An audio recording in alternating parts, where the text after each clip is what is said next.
Welcome to day 3 of the Blast Bounty, where we're ready to get into the action, ready to get into the fun. It's eliminations all the way here at the Bounty, so the stakes are always high. And to celebrate the occasion, Jacob's put on his finest short shorts. And so we are ready for a little Counter-Strike action. Jacob, how you doing this morning? I'm doing fantastic. Back for another day of Counter-Strike and hopefully some more exciting games. The January sun is shining here in Malta, so It's a good day to talk about some CS. Let's take a look at the games that we have coming up today.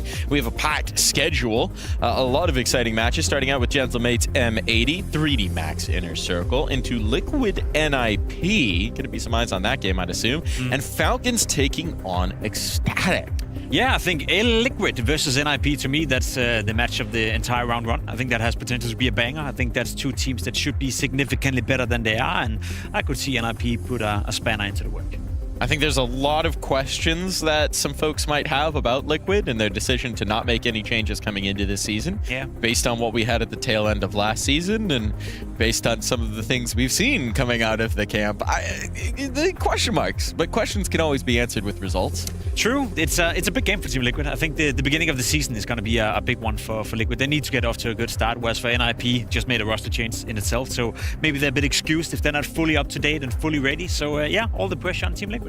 Speaking of pressure, speaking of teams maybe crumbling under pressure, we've had some crazy results already. Taking a look at yesterday's, there was one big one in particular. Monty taking down Na'Vi across 3 maps. That was, I mean, insane. Wild to watch. That was a crazy game of Counter-Strike and very unexpected. Sure, we knew Monty can be a decent team. We know they can definitely apply pressure and they can play Counter-Strike at a relatively high level. But for them to beat Na'Vi boot camping, Na'Vi being together, Na'Vi hopefully wishing for a good start to the season, to me, Mike, that was very surprising. I would have expected and I would have hoped Na'Vi to take foot inside this beautiful studio later on next week, but that is not going to happen. I mean, they were saying it themselves, and they've been boot camping, they've been prepping. It's not like they were coming fresh on in. They've spent a little bit more time than they would normally do coming out of the break. So maybe some troubling signs for Na'Vi. But I do want to say, if you didn't watch that game, if you're just looking at the result wondering how did this happen, I think the important takeaway is that it is more that Monty was crazy impressive. Yeah. They played some really good CS. They made some crazy calls, some gutsy calls, great individual moments as well, including from the stand-in Rainwaker. It was so mind-blowing, not just because it happened, but because it wasn't Na'Vi collapsing. It was Monty outplaying them that was so surprising. Yeah, I'd buy into that sentiment. I think it's kind of similar to what we saw a few days ago where FaZe ended up losing to Eyeballers. Yes, FaZe didn't play well, didn't play up to their own standards. I would say the same for Na'Vi yesterday. There was definitely levels they could have applied to it, but Eyeballers against FaZe, they played significantly better. So did Monty yesterday. I agree. I think more of the focus should be on them over-delivering and really impressing us, more so than Na'Vi and FaZe for that matter as well, dropping the ball. Now, speaking of dropping the ball, let's take a look at our fantasy draft from this event. Two Na'Vi, 1 FaZe, all ruination. Do you know what happened right here? When we here. did this fantasy team, I'm a guy that, I take pride in keeping myself accountable. And when I make mistakes, I'll say it, I made a mistake. But I was doing this with James Banks, the biggest Na'Vi fan in the entire world. So how was I supposed to not pick 2 Na'Vi players together with him? I feel I have very little to say in that one. Yeah, I mean, so you're blaming my travel delays basically for this draft, is That's what I'm one hearing. way of putting it. Who we're flying with? What company again?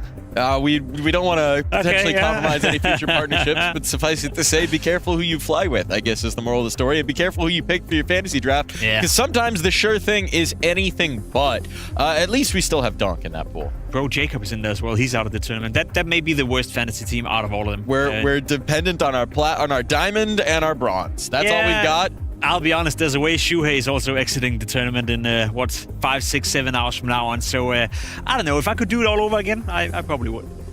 Yeah, I'd say you would if you had a do-over, but unfortunately that's not how it works in competition. It's not how it works in fantasy. Sometimes you're sunk from the jump, and this one certainly is. So we're going to move on into a little bit of a break here, and when we come back, it'll be time to start the action of the day. It'll be time to get into our first matchup just after this. All right, I'm here with Lake, the MVP of the Flom Mythical LAN, ahead of their matchup against the Gentlemates. Lake, you're coming off of a nice win in Vegas, nice little weekend, maybe not on the blackjack tables, but in the server. How do you keep that momentum up? How do you carry that over into here into the Bounty? Obviously feeling good after a tournament win. First one with Josh. Looking forward to many more. But yeah, just good confidence right now. Everybody's believing in the team. So, as you'd hope in a new player. But yeah, having fun. Speaking about that new player, Josh, JBA coming on in, having a nice showing in that first event. You two have a lot of chemistry together in the server, apparently out of the server as well. What do you think of him so far in M80? I mean, he's doing great so far. Obviously adapted really well in that tournament. Still things we need to get through. Obviously more boot camp will help, just time in general. But yeah, he's doing really great right now, and he's looking good in an M80 jersey so far. Now, this matchup, did you literally pick the Gentle Mates so that you could have the Mate-Matey matchup? I mean, I'm sure that wasn't a thought, but no, I kind of picked it because the time needed. Wanted to adjust a little bit, get a day of practice in if we could. So we picked a later day, and this was kind of the team we decided on. So yeah, feeling confident. And what do you think of them as opponents? How do you think you're going to match up? I think we have a really good matchup against them map pool wise, so I think it'll be interesting. Excited to play our first European team, or real European game. Obviously had Fragadelphia, but didn't have any practice. Nobody was really playing, so this is going to be kind of the first European test, or real test we're going to have. Excited to see it. Good luck. Yeah, thank you very much. Overall, I think we are feeling confidence for the game and for the upcoming games also. And I think we are working good, I would say. Can you share any of those goals with us for the season? Yeah, for sure. I think one of them is to find stability and to try to be more competitive in the top level. So that's basically one of the goals. And so looking at this matchup, M80 coming off of a LAN win over in Vegas, they're coming into this one. How do you think you match up?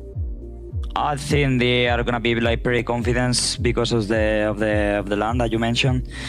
They are a good team. I think they changed the player, and but yeah, overall they had pretty good results the last season also, and I think it's a tough team to play against.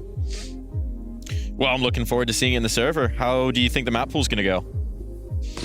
I mean, we already know the maps. I don't know if I can say that, but I think the maps are pretty good for us, and I think for both teams, honestly. Neutral territory then. Looking forward to seeing it. Good luck, man. Yeah, thank you guys.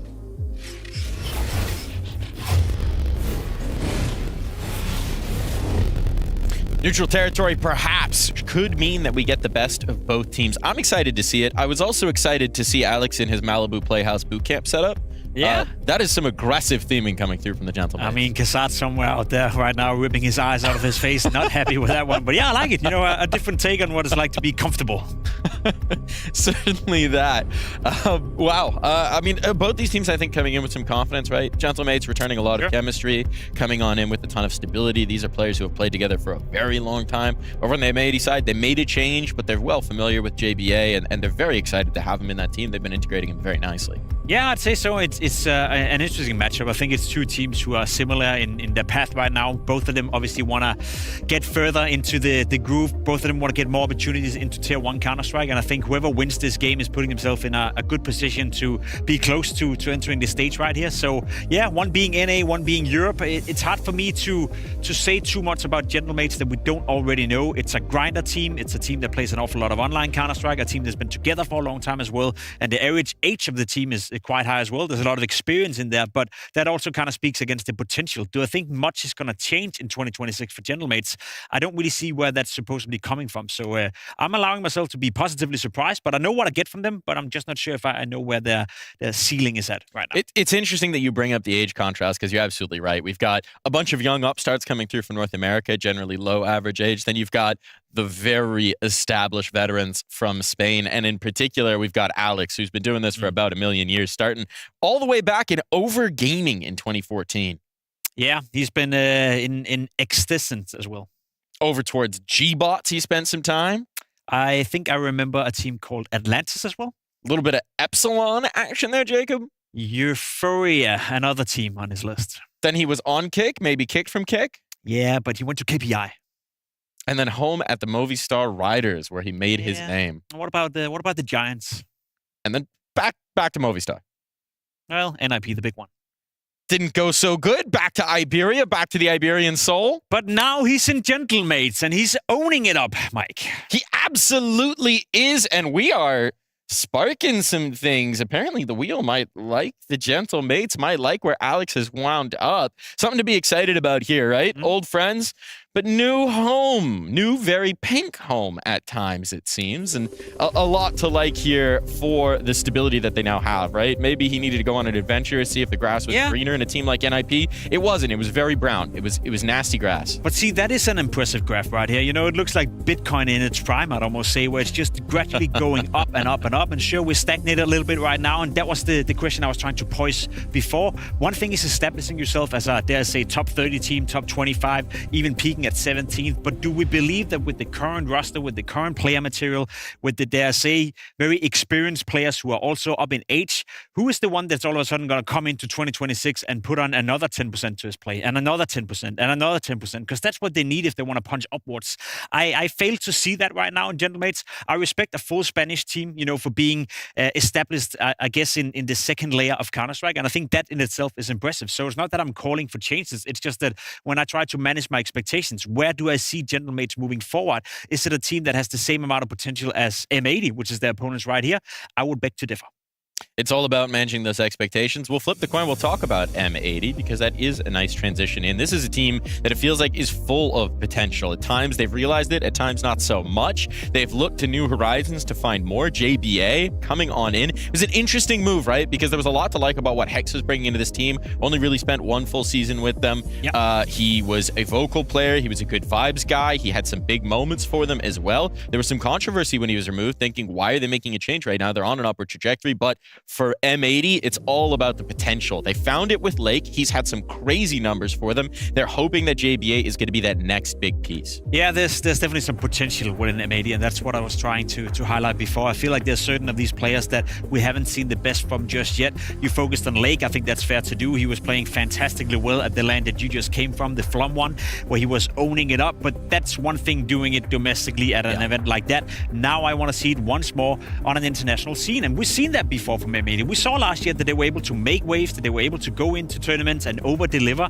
And now coming in with JBA, replacing Hex, I don't know how you feel about that, Mike, but I feel like it's an upgrade in terms of player material, in terms of what I've seen from JBA and the future potential. I felt like I've seen enough of Hex. I know what he's good for, and he's not a bad player by no means, but I see more potential in JBA. Yeah, they were important to frame it as a situation of not that we wanted to get rid of Hex, but that the opportunity to acquire JBA was so important. Apparently, M80's been looking at putting him on the team for a while, and this is when the opportunity was there. He's a player who seems to have a very high ceiling. He's super young. That's the important thing to remember. He has not been competing at this level for very long. He's only realistically been with one roster at a pro level. He's been with Stanislaw over in that wildcard project, originally Forsaken before they got picked up.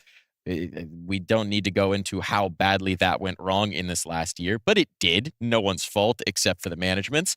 And so it's good to see JBA into another roster, into another team, a team that wants to use him differently. They've been talking about it a lot. They want to put him in much more aggressive positions, give him more opportunities to get involved early on wildcard. He was doing a lot of anchoring. He was doing a lot of late round play, coming in at the end of rounds. They want to get him involved early and often over on M80, and it's a challenge that he's very eager for. Do we think M80 is a team that can punch upwards this season? Like I think we saw last season certain games, certain moments, even in the Blast tournaments as well, where they did super, super well and over-delivered. Is M80 a team where you feel like, okay, they have the potential to establish themselves as, let's say, a top 20, top 15 teams and making sure that they attend all the Tier 1 tournaments? Having talked to them a lot over at the Flomland, the objective that they're trying to get to by the end of this year is to be consistently top 16. Which is ambitious, I think, for just any North American team, but it's the goal that you need to be hitting in this year, and I do think they have the quality, and I do think they have the potential to push ambitious up that level. But realistic, and that's what I want to kind of hone in on right here, because again, everyone out there is like, yeah, well, if you don't win tournaments, you're not getting good.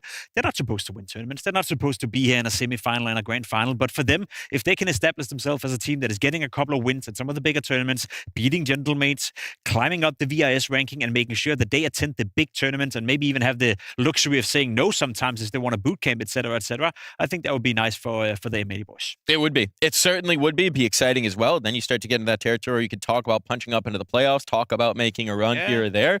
But for now, it's all going to start in the veto. It's all going to start in the map. So let's go ahead and roll the veto. We got our maps coming in here. Look, Alex was saying he liked it for both teams. He thinks it's pretty comfortable for both of them. Anything we should be looking for here, Jacob? No nuke, no Dust 2, no big surprise. I'd expect, a Mirage maybe to be involved in a matchup like this. Again, a very open map, a map that both of these teams like to play. No, I don't expect any big surprises. We've already seen, M80, what they like to play and kind of how they handle their videos. We saw that at the Flomland. Gentlemates, as I said, there's so much data on them. We see the Mirage pick coming in from M80. Makes an awful lot of sense, but there's so much data and they haven't changed players. So yes, you can go into a player break and maybe you can update your map pool a little bit, but usually what changes is that you have one map, going high up in the pecking order. You're not really changing your permaban that often, so I wouldn't be surprised if we see a rather stable and normal veto between the two teams. And dare I say it, Mirage and Inferno makes an awful lot of sense. It makes a lot of sense. My eyes for M80 are when they're going to start to integrate Anubis back in, because I think they probably will. Yeah. The teams that have played it before, I know JBA played it on Wildcard as well. I know even dating back That's to a statement, right? ATK, they did it. So the overpass out, they leave the Anubis in. They leave it in. They leave it up for grab. We haven't seen Anubis, if I'm not mistaken. I haven't seen Anubis. We won't see it either. And we won't see it either, not this time around. I think it's too early for the teams. They kind of caught them by surprise. We have Ancient as a third deciding map. I understand why Alex is saying that's a comfortable map pool for both these teams. Both of them have played it quite a lot in their careers. And as I said, it is two teams that have grinded it out quite a lot. Again, we're talking about two teams who are knocking on the door to Tier 1 Counter-Strike. They don't have the luxury of skipping all the online qualifiers or skipping some of the smaller tournaments. So in terms of the raw amount of data that we have on the two teams, it's maps that we've seen them play quite a lot. It is. It really is. And it does feel interesting that we have that contrast, right, that we've been setting up through this whole pre-show, which is that it feels like we have a known quantity in Gentlemates, and it's a very stable, solid known quantity.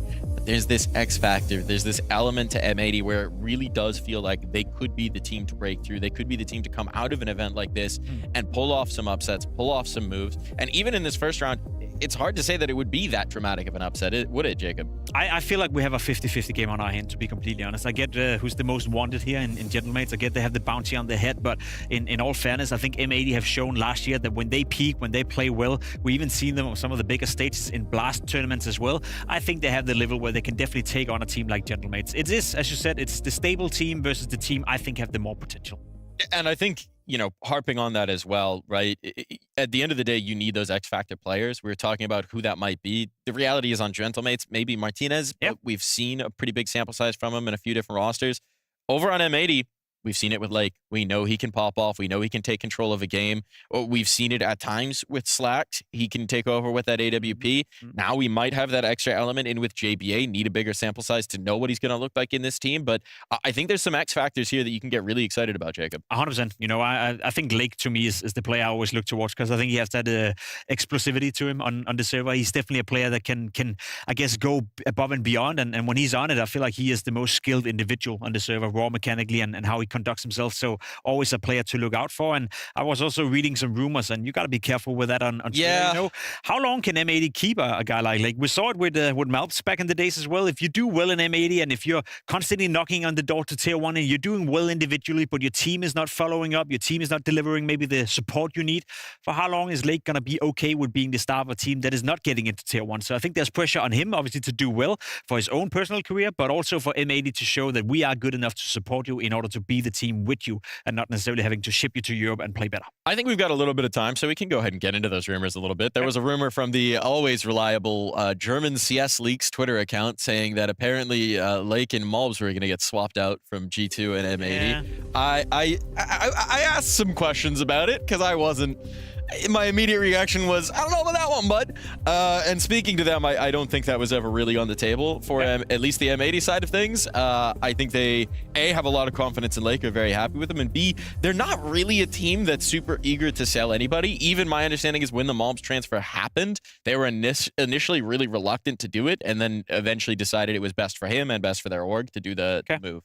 Yeah, that makes sense. I imagine the income they got from that transfer fee in Malps as well also helped out a little bit, and that maybe puts them in a situation where signing JBA and keeping a player like Lake is a bit easier on the economic side of things. So yeah, I'm curious to see M80. As I said, the more I speak about it, the more I think about it. It's not that I want to take anything away from Gentlemates, because in reality, I'm a guy that is a bit boring, conservative. I like when a team is stable. I like when I know what I get from a team, because more often than not, you don't. But I also do like potential, and I also do like a little little bit that unknownness that we don't really know what M80 can come up with. And it's been like that throughout the entirety of the last season. You know, I think, didn't we see them beat Vitality all of a sudden on a map on Overpass 13-2, where I think to myself, what the hell is going on? You make the playoff in London, and I'm thinking, all right, this is the time to move on, M80. And then they stabilize a little bit again. They go out in the dark, and now they come back here with another opportunity. They keep me on my feet, whereas for Gentlemates, I know what I get, and I like that, but I also like not knowing what I'm getting. You also got a guy like me across from you dripping the sweet poison of NACS propaganda into your ears, trying to make you as delusional as I am. I'm trying to be nice because you don't have that much to grab onto, do you? But we've got some things. This is one of those things. This is one of those exciting things. But I mean, I think you're absolutely right that there's also an element, and this is something that is rare for North American rosters. It's rare for, I think, a lot of rosters that need to travel outside of their region to compete. Is the cycle of that can really be depressing.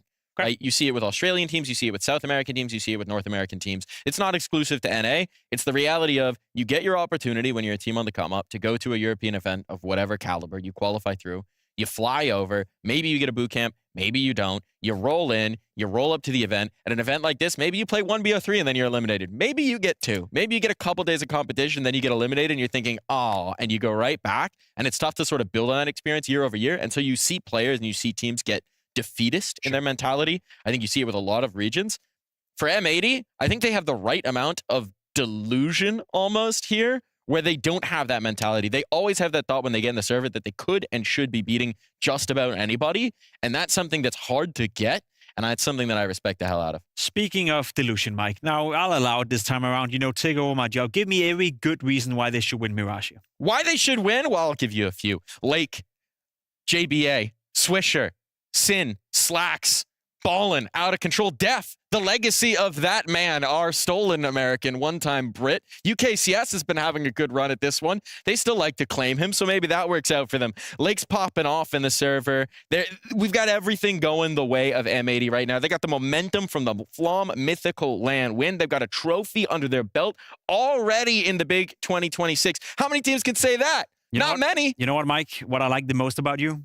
You make me feel that I'm good at my job.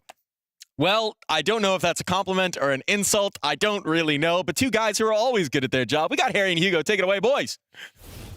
Okay, that was actually fire. That was some fire from Pimp, but also, yeah, Mike's always a positive fella. It's good to have him around in the morning, man. Jacob is the immovable object. Yeah. Because he's just stationary on his Swift bike, just going and going and going and going. And that's where we're going, Harry. 4BO3s every damn day of the week. It's Gentlemates v M80, fresh off of Vegas. They found their win over there, that's for sure. Yeah, they have. And, you know, if that confidence kind of carries them through these matches, once more, NA will have Flom to thank for pumping these guys up. So, yeah, I don't know. M80, kind of excited to get to see them play, but they're up against some stiff competition, man. These guys, they might be called the Gentlemates, Hugo, but they ain't so gentle. Well, we found out the friendly campers were quite friendly. They were pretty friendly. They were camping a little bit, but maybe these guys have a bit more bark and bite in the server today. Gentlemates boot camping, it looked like, in that quick camera shot. And M80, I saw a little yawn from Slacks. I wonder if the jet lag is hit in, coming straight from Vegas.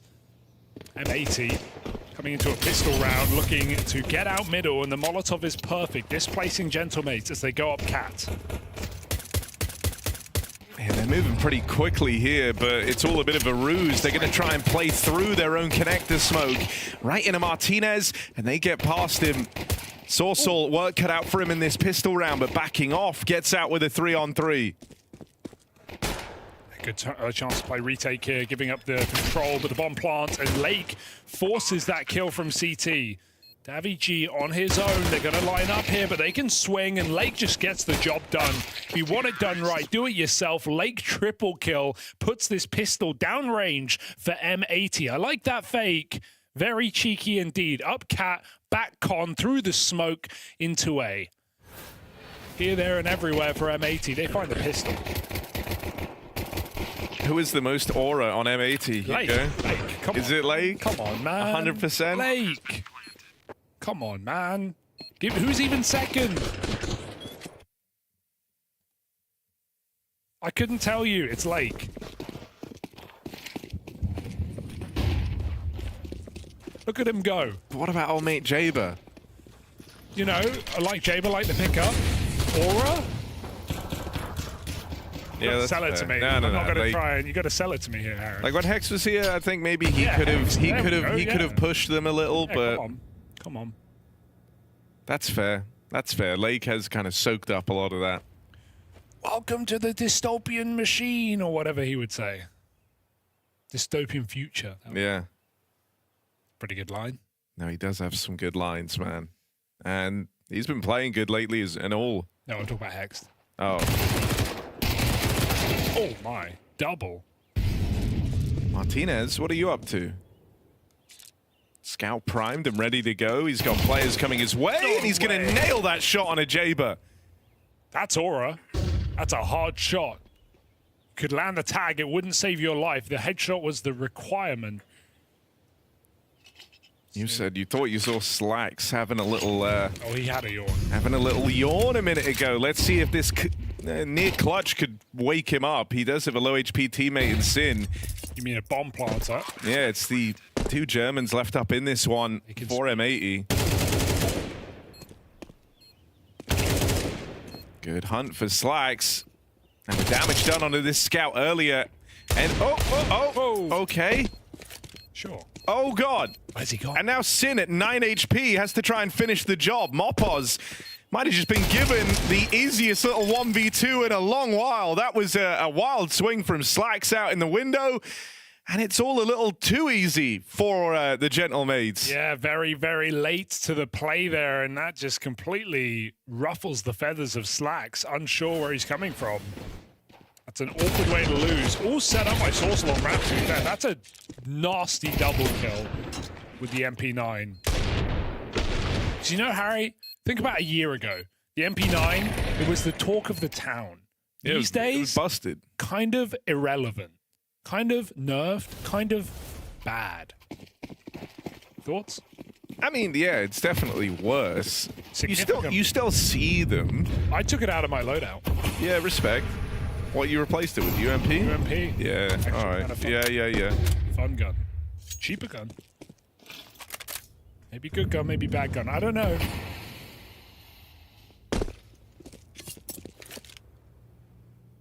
Big clutch up here for Gentlemates to find that force buy, and now forcing M80 back into one of their own.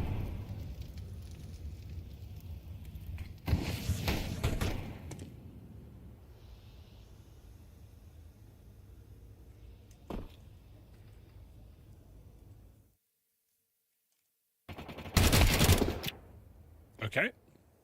Simply done. And the orb is here as well.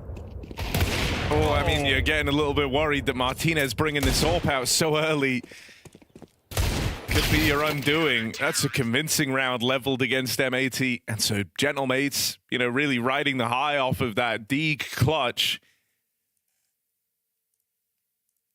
They're now in a position to kind of take control over the early portions of this game. Martinez was, at least for me, the best pickup here for this Gentlemate squad, right? We saw him for some time in South America. He obviously played with this core before they were picked up by Gentlemates, but this was a squad that even had Smooya standing in at one point when they were on their VRS run going to Epic. But Martinez back from the 9T days, reuniting with his countrymen, and such an explosive presence on the AWP.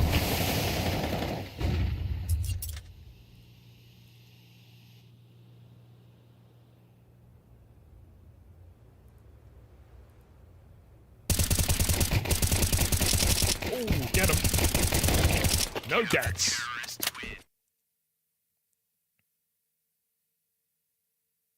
This is not going to be an easy game for M80, that's for sure. Gentlemates playing together very well right now. I feel like Gentlemates are in a very small boot camp. Like, they do Yeah. seem really close together, but I kind of like that. Shoulder to shoulder. Yeah. Like, that is borderline. The fact that you can see three of them in one camera shot is crazy. True. As long as you have room for your mouse pad.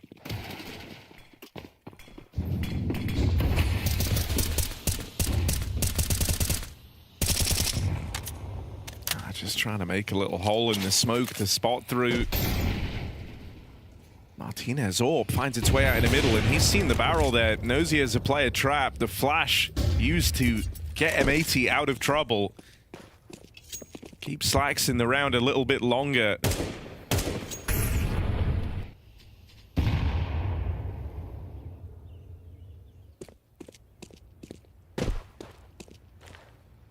And so Lake's going to be left to his own devices out here in mid while the rest of the team go back and set up outside of the A site.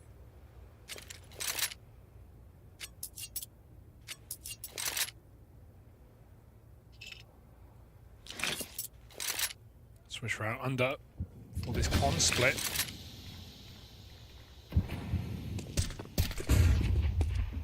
Announcing it as well. 45 seconds as this A play comes in. Davig with a resmoke is very well timed. Spam would go a long way here for M80. He's remaining vigilant.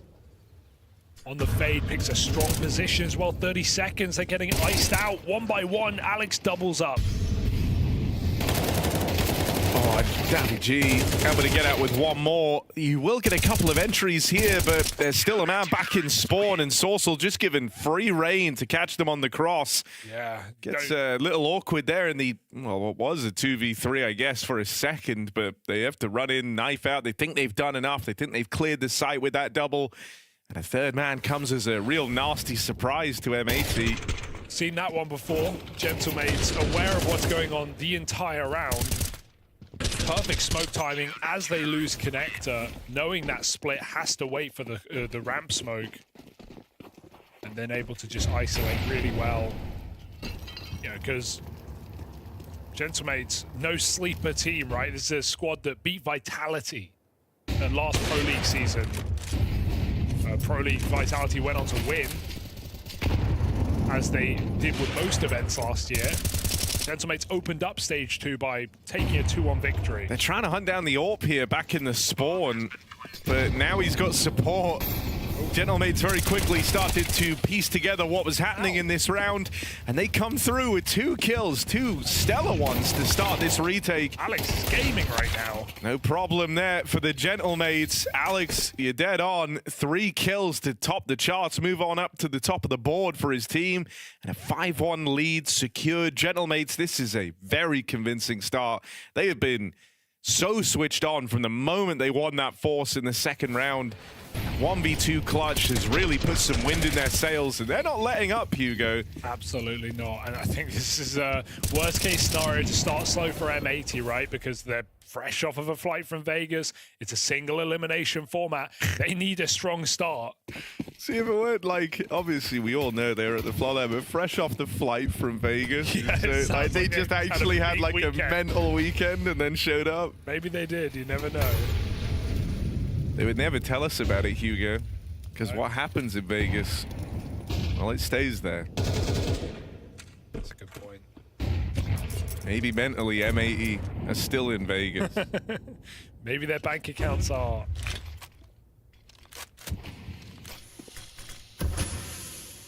Maybe they left their wives there.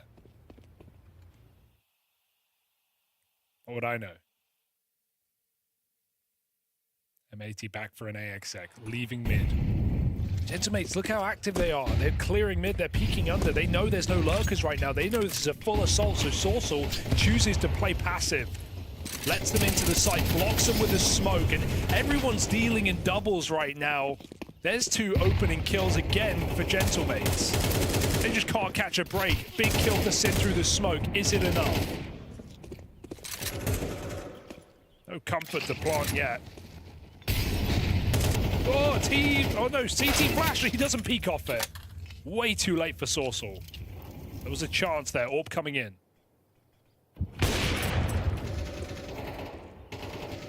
What can you do? I mean, dude, Martinez has been really, really good at just kind of slicing through these offensive moves. Whenever M80 feel like they're in a good position, this AWP has been so punishing. And even there, the spam comes through. They lose Martinez. It's got to be Slacks, and he's caught over the stairs out in the open. That one comes for free. Gentlemates They are all smiles right now. They feel like they just can't set a foot wrong in this game. Dude, Captain Alex, 13 and 4. He even spammed Sin through the triple box after the plant. So, God, the impact is undeniable in this game from him. But I feel like everyone has put up a double kill.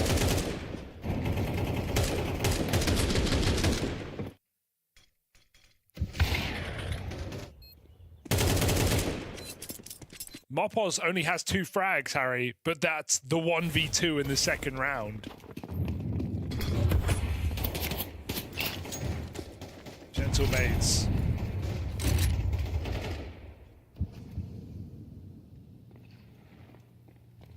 How will they deal with this? Slow mid this time. It's walking under for M80. The molly is perfect. It's going to tick as well. M80 go back to B. They haven't tried this site. Jump spotting on the car as Mopos. Doesn't feel too threatened by that one player going investigating.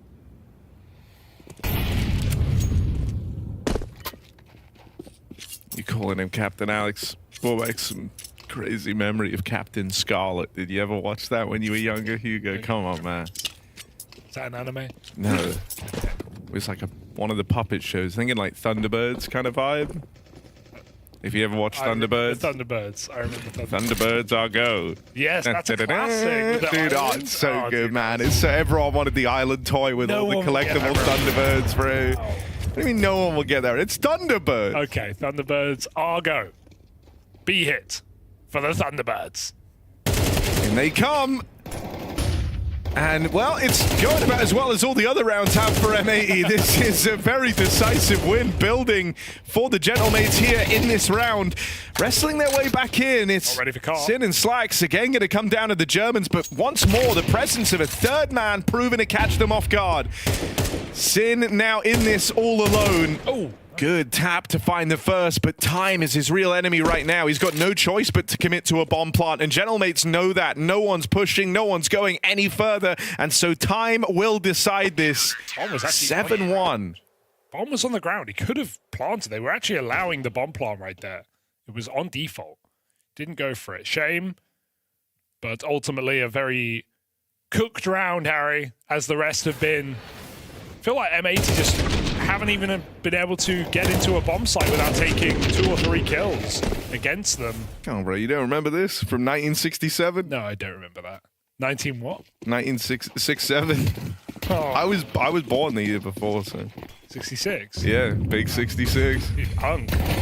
Gramps. Yeah, I ain't even hunk at that point. Oh. Lake of Fire.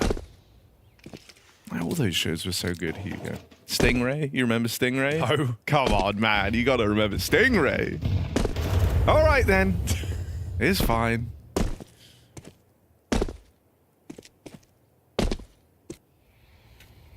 I'll jaunt through mid. I want to see some pace here. There's been a lot of shifting and then running. That's the thing. Like, sure, the starts of the rounds have felt slow, but they've been explosive finishes. I would argue there's been a decent level of pace behind these rounds for M80. Usually, Gentlemates peeking into M80 on the setup. They're not getting to decide their fate and source of great shots. Gentlemates are locked in right now. Warmed up and ready to go. 8-1. And that one is the pistol round, my friends. Ooh la la.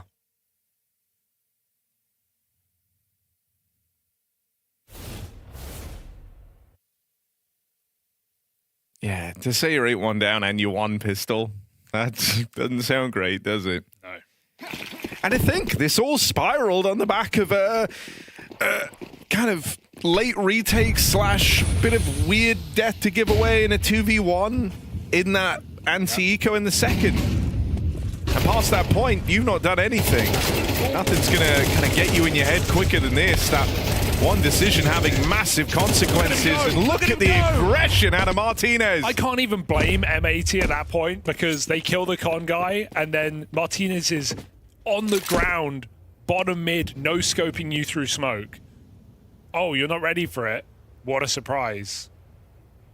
Swisher should have a kill here. There it is.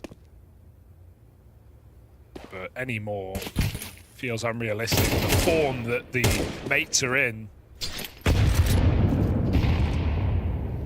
And they're just fighting him because why not? Doing his best to increase his chances here. And Molly does push a player back so they concede. They say, fine, you want to try? The floor is yours. And he's top mid. So, 9-1. Problem with a game like this too is, you know, your opponent's so fired up at this point and everything's working, and as we just saw in that round, like with the Martinez peek through mid, you know, they're not playing regular CS anymore. They're playing full disrespect. They're playing for gunfights. I think even in that last round, the way that like Sorcel was stopping the Palace push out in the one prior to what we just saw, like it's a super aggressive way to do it, and that's because everyone has faith in their aim. They don't really feel like they have to go through the standard, you know, set up and pay off in these rounds. They're being hyper aggressive wherever they're taking contact. They're all down a fight. They're all down a clown. It gets really, really tough in these moments because you don't often get the same, you know, respect, the same degree to be able to set up your rounds and play them. You're not getting standard reactions out of the Gentlemates. These can be really, really hard to build back into. And this is what flow state looks like. Yeah. Right now, you know, when everyone's coming and I'm flashing this, peek this, cover that, repeat, go back. Everything is on the same page here for Gentlemates. And feels like just to walk away from your PC and reset for map 2 would be helpful for M80, because look at that. Alex has just smoke spammed Jaber. 18-6 on the captain of Gentlemates. Not really much you can do about this. M80 trying, Sid spots a con player, but there's so much open in middle. A is completely abandoned right now. Gonna rotate that all brown CT, but it's not like M80 can jump on any opportunity. They need a kill. Can Lake provide?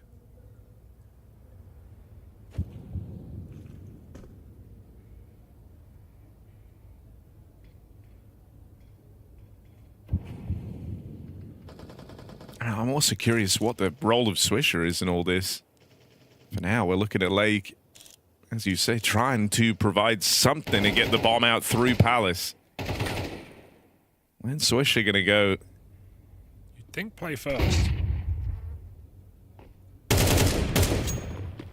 Fires off, runs on back, and they'll hear this with a player over towards short. 30 seconds. They're out Palace now. All right, Lake, got to be you. Flash is great to set him up. Martinez Orb still waits back in the spawn. Sin able to get around it.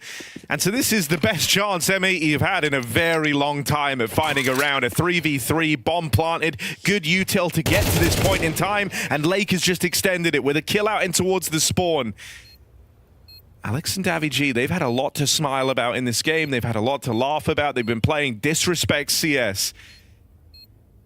But things can change a little if you let M80 find a way in at the tail end of this half. You've already got a huge bank of rounds, but this one decides whether or not you're able to knock them out of the map completely, or if they still have a chance. It's going to come down to Swisher. He's bottom of the board, and there he is, putting up 2 to find that second round for M80. He had the perfect post-plant position off of that reset from B. He was waiting in the cubby in middle. And he strikes at the right time, because that was coming together for Gentlemates. Perfect flashbang thrown over the CT spawn. And you felt like another fumble was ready to happen for M80, but Swisher saves them. He's had a great last season, has Swisher. A great Flomland too. So nice to see some shines of that here for M80. Is it too late? No, it's never too late in Counter-Strike. 3 rounds is the goal here for M80.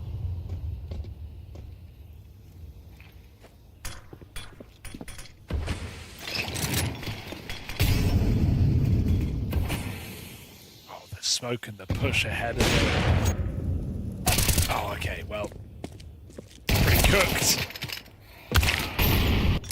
suddenly it's just Lake. In a sea of death, everyone gone. 1v4, Bomb loose on short, and he's got to get past the orb. It's not happening. Gentlemates, anything but. With a double-digit CT side, they are rocking and socking their way through Mirage. Flamesy's got players breathing down his neck, and there's a ton of pressure coming in on Mezzi. He lines up the bodies, though. So solid. Locks this down. Another multi-frag moment, but here's Donk's rebuttal. Okay, over towards outer, damage onto the op. And now ZywOo slides away. No fast moves. Donk gets into the back of the site. This is a 1v5. He can sense the fear. Rotation around for ZywOo. Donk comes back. ZywOo, remember, full health over onto the AK. They're feeding Apex to him. And now this huge health advantage. Time's ticking. Donk's out wide. Okay. Clashes and kills them off. Always reliable Russian rifling. But your answer comes in the way of a Molodoi A-site entry. Spam down through the smoke as m0NESY continues to counter and Kickstand walks this over. But here comes the clutch. KSCERATO so low already. No need to finish this off. It's gonna have to be a guillotine from KSCERATO, not once but twice. Off default, and he's moving up. m0NESY's been playing phenomenally in this fourth map to keep the Falcons' dream alive. How can he get two from this position? I don't know. He's trying to think different. He might catch one. If he gets both, it'd be a miracle. He will stay tucked in and hidden and hope. And as they encroach closer, he remains in the shadows. This is Falcons getting closer to that bomb now. The retake's in full effect. m0NESY stomping over. It's a headshot immediately. No! An act of God from KSCERATO. At times when we've seen Vitality kind of come in after that first volley, this is a different timing from them, and they're going to try to send one through the car. Oh, that beautiful flash out of Mezzi. Oh! Good recovery for m0NESY, not letting that go for free. We've got that smoke still for m0NESY, and he gets the answer back. All right, now we're talking. It comes down to 20 seconds. It is right there.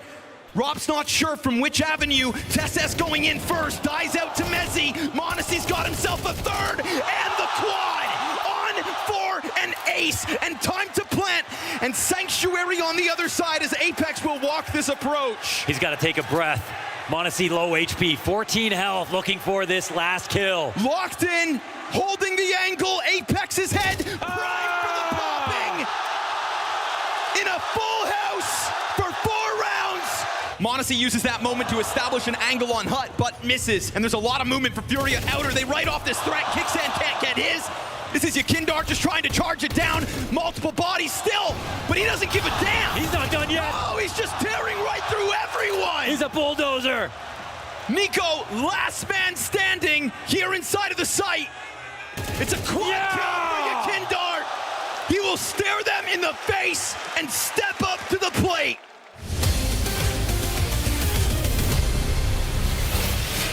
Well, M80's map pick is, it's not going great. It's off to a bit of a rough start, let's say. Right now, Gentlemates very much in pole position, Hugo. They're on double digits already, 10-2 at the end of that first half. And a pistol round win, it's over. This one's done. M80's little map pick can all be forgotten about. So why not go out like this? Push in the top of middle. Going on your terms. They found a player trapped in the corner, and he does get a dink, but kill comes in for the NA side. Pressure at B. Bomb is there.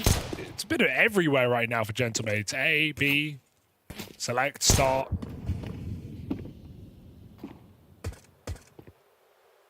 Switch awaits. Okay. Nice clear.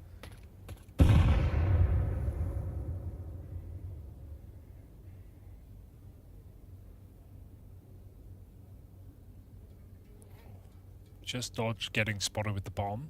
Does his team come in? M80, uncertainty. Oh Okay. my God! 2 Well, shots. oh, that is just brutal, isn't it? I feel bad. Yeah, they line up for Martinez on the P250, and those 2 taps just sink into M80. taking this pistol round from what was an advantageous position of 4-on-3 with a stack over towards B. Now it's all eyes on Sin as he makes his way over. Last player remaining, and you hear that? P2 fire off back in the apartments, and you know Martinez is hungry for blood. And they hit the perfect timings. He went to check middle. They got deep kitchen. Jamin doesn't even know how deep they've gotten. So a nice shot, a smoke, a kit, a hope, a dream, but more likely a round for the Gentle Mates. Martinez gone, and Mopos will clean it up. Mop and bucket and round. Everything here for the Gentle Mates. 21-8 on Alex. Sorsal 17-6. And Martinez hasn't been trying to take over the game. He just has. He just has. All his kills, extremely high impact. It's crazy because, like, I actually feel like I'm living the copy pasta right now. Alex is 21 kills, but I don't remember one of them. But try Martinez. I remember a Martinez flick. It's true. Alex just found like a Alex just getting like the grunt work double every round. A double kill every round they went A. Oh god, they're running. Oh, you missed your nade. Oh dear. That's nice. And then reality sinks in. Ooh. That was the scout from short. Catching Mopos on the cross. One of the more winnable positions you've been in if you're MAT. And even then, it's still not great. Gentle Mates have had a lot of time to get comfortable here. They've crossed into this this setup between Tetris and Palace, so they've got a crossfire set up, and they can both look to play around the bomb. Davi G will falter, but now with Sorsal left, and on the swing, catches Swisher and Sin, leaping for the defuse. That's really awkward. Right as they went to go clear out the firebox, they get swung from Palace, and in that same moment, Sin is hopping on the bomb, so no one has eyes on. That's a nice, easy double, just handed to Gentle Mates in another 1v2 clutch. That was how they started their big streak, and it's how they might look to just end this game dominantly. Yeah, I don't see any reason why that wouldn't happen here and now. Money doesn't help either. Famas is our best case for MAT. Wow, Alex and Sorsal on 142 ADR. Racing each other.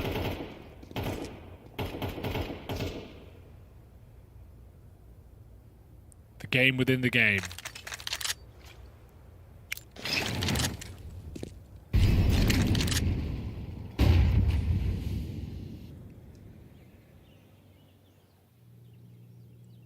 Of course, patient default here. Oh, Sorsal in trouble. It's a gun. Okay, you've killed one of the guys with 21 kills. You breathe a tiny bit easier, but there's two of them. Alex is still very much in this round. Late Palace is good, but they are still considering it. Oh, JB just lost the timing. And he gets shot in the back. Very awkward. And Mopos closes in. Slack's caught on the wide swing, and there's one more player left over here towards A. It's Lake pushed up on ramp, having to fire off. No say in the matter. That gives Alex his 22nd kill of the game. In what's fast building to be the final round of play here on MAT's map pick, and it's looking to go as dominantly as you can against them. This one is all over Red Rover. Gentle Mates, crazy dominant here to open up this series. They waste no time getting to work and taking advantage of a sleepy-looking MAT who have got to bounce back now on the pick of Gentle Mates. That's Inferno coming up later. Well, we built up a nice picture, a nice little storyline about how M80 could be exciting, could have momentum, could be doing this, could be doing that. Turns out maybe all that delusion was just an illusion because the Gentle Mates come out and absolutely shatter it. That was a slaughter on M80's map pick of Mirage, and holy cow, it went wrong from basically the second round onwards here, Jake. Yeah, credit where credit is due. I think Gentle Mates played a beautiful game of Counter-Strike. The CT side, the defense was was impeccable. And every single time, I don't really want to fault M80 for not trying different things. One thing is losing the second round here to the Deagle shots. That's not going to look pretty, but that is not a game-defining moment that early in the game.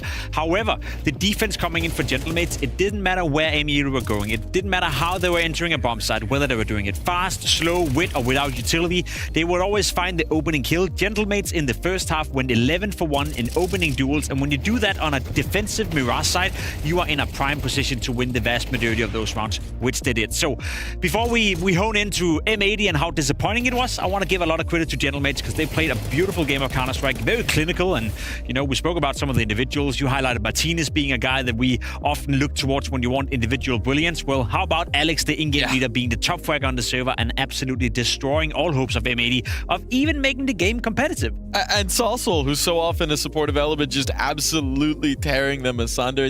You're absolutely right. It didn't matter where you went. You were finding a brick wall any which direction. I mean, these guys were incredible. Just lights out games, multi-kill after multi-kill. I liked Harry's line of, I remember a Martinez flick, but there weren't that many of them required because these two guys were just doing all the heavy lifting. They were doing all the heavy lifting, and what you see in the highlight package as well. I know people probably look at highlight packages and they think it's just highlights, it's just kills, but look at the position from every round. And Alex. It's every round first and foremost, but it's also very aggressive positions. You had Salsal pushing up middle. You had Alex jumping out a window. You have Alex now defending the bomb site, being in a very defensive position behind a smoke. Also here behind the stairs. So you see them play in different areas of the map. It's not always relentless aggression in your face, but it's constantly accustomed for. Now you see Alex in the B bomb site setting up in a bit of a bait setup. So he was all over the place. And I like when a player is doing that, especially when it's an in-game leader. You are allowing yourself a lot of freedom in your positioning on the CT side. And when you do that, like Apex does in Vitality, like some of the other in-game leaders does as well, LXB is another great example. When you then on top of that deliver, dare I say, a world-class individual performance, at least compared to the opposition in M80, then you can do whatever the hell you want. And I love that from Alex. Look at these ADR numbers. I mean, every number here is ridiculous, but 135 and 148, yeah, you're going to win a lot of games of Counter-Strike with numbers like that. You are going to win a lot of games of Counter-Strike, and as I said, with the opening kill department going their way as well, they were 14-2 in opening duels in this game. And when you do that, then there's absolutely no way, 13-2. When you do that, there's no way you can do anything if you're M80, right? You need a solid opening in certain rounds. You need a couple of cheesy rounds. What happened if they get 2 or 3 rounds in the first half, they win the second pistol, all of a sudden we change the narrative, but they never got going. They never got started. They never got that one round where you're like, oh, now we believe in the comeback. Every single time there was a key round in the game or a moment where maybe it got a little bit close, you could bank on Salsal, you could bank on Alex, you could bank on Gentlemates winning out the round and making sure they would constantly keep them at distance. You certainly could. Now, I mean, we got to talk about the other side of it. Really rough showing for M80. Okay. Individuals not coming online. I think it took like 7 rounds for Swisher to get a kill, something like that. JBA not having a great performance as that new guy in the roster. We had some moments from Blake. We had some moments where maybe something could happen. Those moments happened in the pistol and then not much after that. It was tough. That's a really tough one. That is a tough one. I'll give it, and I'll say it like this. Jaba obviously didn't have a great showing either, but for Lake, I think it's only fair that we praise him an awful lot because I think he's a fantastic talent, and I do think it's a player that has a bright future. In this specific game, he was nowhere to be found. When your entry fragger is going 0 for 5 in entry kills, and your entry fragger is never giving you any opportunity in order for the rest of the team to thrive or give you in-game leader certain options in certain rounds where you can call around or you can drag out the pressure based on an opening kill, it's very tough to do much. So it's not that I want to pinpoint it on Lake only, because I think all the players could have done more and could have done better. But when you are the star player, that we spend more time, giving credit for being a great player more often than not, then when you're having a game like this, it's only fair that we point it out and maybe use it as an occasion to say, this is what they look like when he's not playing well. He's such an impactful player. He's such a guy that always makes the difference. But when he's nowhere to be found on the server, you can clearly see that M80 is a different team then. All right, so are you ready for me to unroll my list of excuses and start getting into them here? Let's go. Okay, let's see. They were just in Las Vegas. That's 9 hours back. Okay. So jet lag, that's the classic NA excuse. You don't use Always that as a an good excuse, yeah? Well, yes, but they can. And then, early game, first game of the day, you just need a map to wake up. Maybe they'll come back, be ready on the second one. Mercury was in retrograde. Vibes were poor. I don't know what the air quality index is wherever they are. I think in the UK, maybe it's poor. I don't know. I can come up with something. We can invent something. Omens were wrong. They pissed off a deity on the way. Maybe they had travel difficulty. I don't know. All I know is that one was a stinker. I'll for give M80. them a better excuse, because there's one Okay. thing you said that is actually true and can happen. Sometimes you just have a bad day. Sometimes you have a bad map. Oh, we this all is the load up the Martin- server. That is the one. He's Yeah. hurt. Yeah. Ow. That's beautiful. Ooch. That's Ow. beautiful.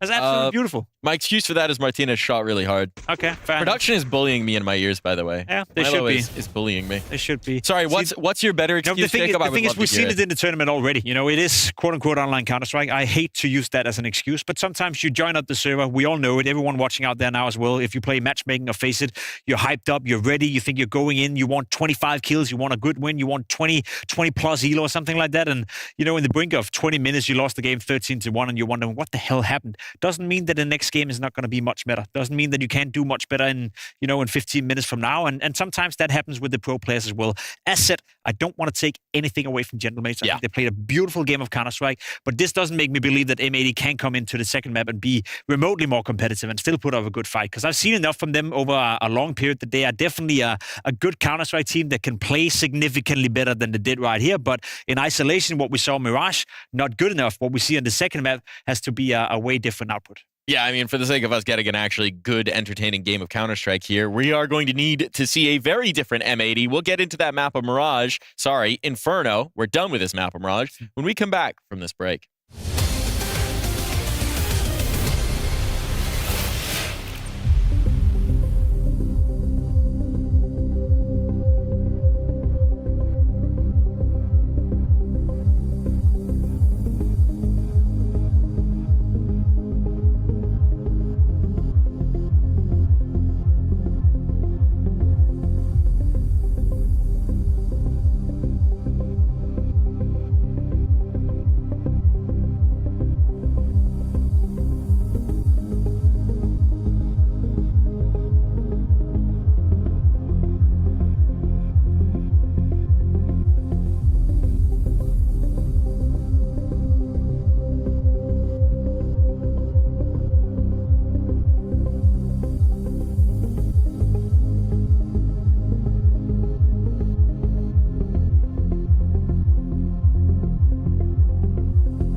I can tell you a few truths about this match.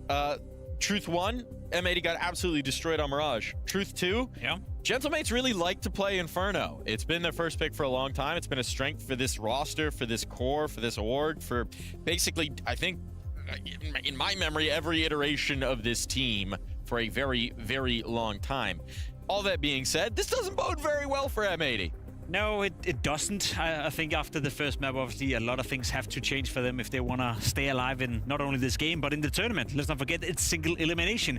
But especially when you're up against Gentlemates, who, as we kind of described coming into this game, is a very stable force, and that can be an advantage now. As we spoke about, I think it's fair to say that M80 perhaps have a bit more potential if they can connect the dots. Right now, seemingly that's not the case. Whereas for Gentlemates, you spoke about it, we know they love to play Inferno. We know it's been a household map within their region for quite some time. We know what we get from them. I think it's a team that is always delivering to the expectations. They rarely blow away the expectations, but you could argue that in this game, being the most wanted team, having the bounty on their head, they're also the favorites, and so far they've acted like it. So I feel for M80, a lot has to change coming into Inferno if they want to stay alive in this tournament, because I feel like, as I said before, and I may be repeating myself a little bit right here, but Gentlemates is a known quantity, a known force, but a very stable team as well. Yeah. They rarely underperform, and so far it's been a joy to watch them play Mirage, and I think for Inferno, that's a map where they come in with even more confidence. And I mean, especially if you look at the usual win conditions for this roster, right? Usually you're looking at a couple of things. You're looking at Martinez to perform that AWP. You're looking at Mopaz, who tends to get away with some of the riskier plays. When he's on, he's very on. Well, we didn't really think about that too much on Mirage because it was Alex and it was Saucel just taking over, dominating, destroying. So if you already have that, if you have Alex and Saucel popping off, just controlling the game entirely, well, it's all gravy. And if you're starting from that high individual level here, Jacob, it just feels like there's so many different ways we can build this into a win for the Gentlemen. There's also recent data as well. I know from Philadelphia, they played Inferno 3 times. So if you're looking into that, maybe you know everything that's coming at you. You know exactly what you can expect. A lot of those games were close. They lost the 13-11 game to Game Legion, if I'm not mistaken. And that one, you're playing out your full playbook, right? You're showing everything you have, and they could have changed absolutely nothing from Philadelphia to this tournament. So if you've done your preparation properly, if you Gentlemates, that's another win condition for you. That it would be surprising if M80 can come with something new because they haven't had time to practice to change anything from just a couple of days ago. I would imagine. I will say that I'm struggling for silver linings here. The silver lining I'll find is that before that Philadelphia, M80 had absolutely 0 days of crack or scrim. Sure. They've had a few since then, not a lot. I cannot imagine they have redefined the Inferno playbook since I'd imagine there'd be a few other things they'd be trying to address first. I'll give you a silver lining. I think Inferno is a map where you rely a lot more on the opening kills than you do on a map like Mirage. And we saw obviously all the opening kills going the way of Gentlemates on Mirage. Lake is known to be a great player in that department. I expect him to do significantly better. And I'd almost argue that if you get the right opening kills at the right moments, at the right places on a map like Inferno, you can win rounds single-handedly. So I would put my spotlight on towards Lake. I'm even willing to say that he is the best player on the server under normal circumstances. So if you need a silver lining, if you need someone to pull M80 back into the conversation and to make a bit of a surprise, which it would be if they were to win Inferno, I'm looking at Lake. I'm looking at him in the opening kill department. If he can get away with a couple of nice opening on Banana and middle, wherever he decides to go, then I think this game could be way, way different. Eyes on how they deploy him versus JBA as well, where they're going to be positioning them, how they're going to be setting that up a little bit. But yeah, I think he definitely can be the torchbearer, and I definitely think it should be a situation where they just lean into activating, right? Because we've seen it from him again and again. We've seen that 1.2 all through last year. We saw that ridiculous MVP 1.5 plus performance at the Flum Mythical Land. We know what can happen once he gets going. So if you get the man going, maybe he can be the spearhead that lets the rest into the matchup. It's tough. It's tough. I mean, based on what we've seen so far, I think there's no way that you can actually predict this is going to go any way other than Gentlemates. Even me at peak NA Delusion, got to admit that this looks really bad for M80. It does look great. You know, there's no covering that fact, but I do think it's going to be a way more competitive game. I think we've seen that trend throughout the entire tournament so far. When we think that, okay, here we have a clear favorite, here we have a game that is almost over, then something happens and it all turns around. Like with Navi yesterday, like with some of the other games we've seen as well, Face versus Eyeballer. So I still believe M80 can make the game competitive, but I agree with you. It's tough for me to make the case that I think they're going to win Inferno, let alone the series. Well, maybe we're struggling to make the case. But the question is, can these guys make the case? Harry and Hugo, what do you think's going to happen here? We can't make the case. If you can't make the case, Yeah, like, how am I going to make the case? if Mike's struggling to make the It's case, I've got unsolvable. no case for you. No, right now, it's safe to say Gentlemates are looking like they're the ones in a good position. They come off the back of a crazy dominant win onto their own map pick, Hugo. I literally couldn't think of anything better. No, I'm with you, and I think there's a direct correlation between how small the bootcamp room is and how dominant the game's been. Right. I've been paying attention to this. So Navi were all over their room. They were they were backs to each other. They were all over the place. Gentlemates are side by side, toes Right. touching, Yeah. and that was a dominant game. So let's see if it keeps up, or if Lake can stop it. That will also not be in the first half. I feel like M80 would almost rather be T side, but here we are. Picked this a long time ago. Gentlemates run amok. Not a bad way to start. Jay with Door Beretta is firing off. Okay, that's not Okay, bad. there we go. It's going to take you straight back to the Mirage feeling. You've just been jump shot in the pistol round Slacks. Little boost up over the Moto Smoke. Nice way to fish one back on the Martinez. Oh, Tilt. okay. So you've died to a jump shot and a smoke spam to equalize this pistol round. Okay, it's all good. You've clawed another one back. Every time they get challenged and some crazy BS goes against them, M80 have at least been able to level the playing field. And they get through, maintaining that advantage. Now it's just Davy back here in the pit. They try and swing them together, and they will get away with the kill. Ooh, I think they got it. Should be fine. No problem. Yes, indeed. So good work chasing down that last player. That felt like just we were waiting for more things to go wrong for M80, but good trading. Able to break through that crossfire. But still a very confident-looking Gentlemates for good reason. Full rush through the apartments, and Harry, I fear the second round because M80 won the pistol on Mirage as well, and then they got dominated. So with the bomb plant down, the force spy comes in, everything to play with for Gentlemates. Everything to play for. Double Galil.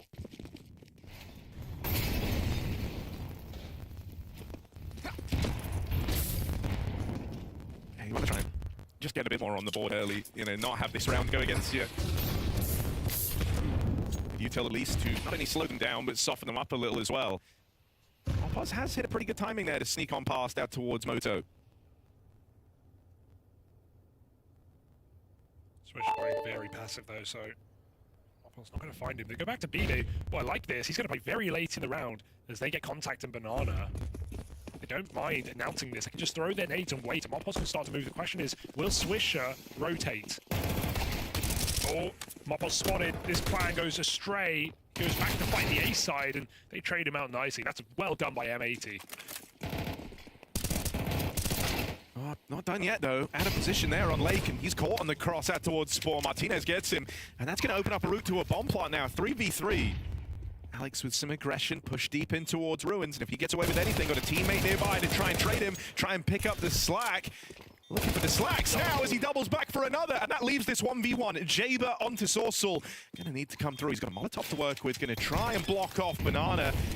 It's gone pretty deep, but swing through on that second tap. Jaber just committing to this. He'll knock him off the defuse as the tap comes down range, and Jaber is taken down a peg once again in this forced by second round. Dude, like, Gentlemates come through with the win. 3 different things go wrong there for Gentlemates, and they still win the round, right? The lurk in Library doesn't catch the timing he was looking for. Yeah, he takes one with it, but he wanted the B player.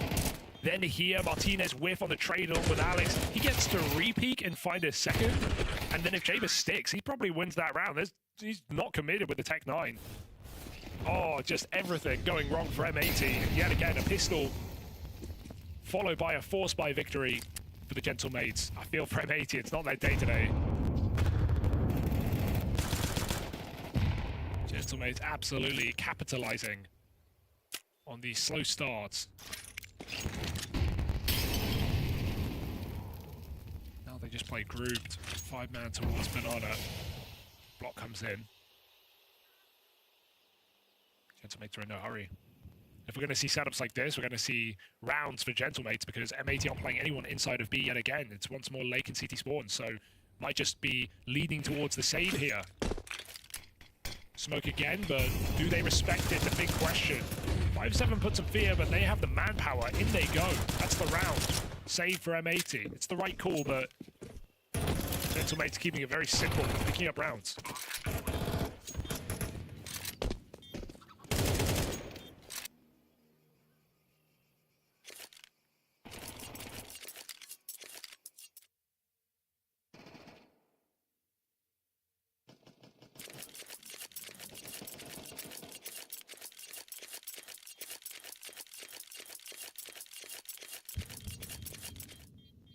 TikTok brain.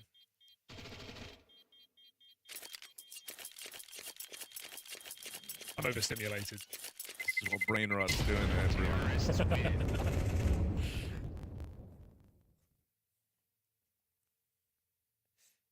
I mean, I'm not going to say, like, it's good that this map has started the same way as the first one did. No, what will you say? As far as to say it's bad, even for Oh, for who? M80. Yeah, I mean, Gentlemates. Sorry, I'm loving speaking it. from the POV. We were on M80, so Yeah. you know, for Gentlemates, this is great. Yeah, I was gonna say maybe think about how they're feeling. They're over the moon, I love and it. you can see that, and you can also understand it, Hugo. And those are two different things. Wow. Double boost in CT. It's one way to do it. It's very tall. Tool order in this round to stop what will just be the same thing. No smoke to block. Gentlemate's gonna. Oh, they're gonna just walk in right They now. pre-fire the boost. Wow. Won't matter. Oh, mid-air dink. Through the smoke. through. Love that play. And they're going to get away with absolute murder. It's only Davy G. Realizes now that he's playing into the stack, but there's no real choice but to follow on through. Wrap it around over towards the coffins. Low on ammo here. Davy G will get away with one more. Now Swisher's low at the back of the site. For now, he's going to go back and start thinking about Jaber. Yeah, chill. Even this slowdown can be a little annoying. Jaber can't commit to the flank, meaning if Swisher dies, volley, he's bad that much volley. further away. Bad volley. It's not a good volley. Jaber gives him a jiggle. And now Davy G tries to play it forward. He's really trying to force this reaction from Jaber.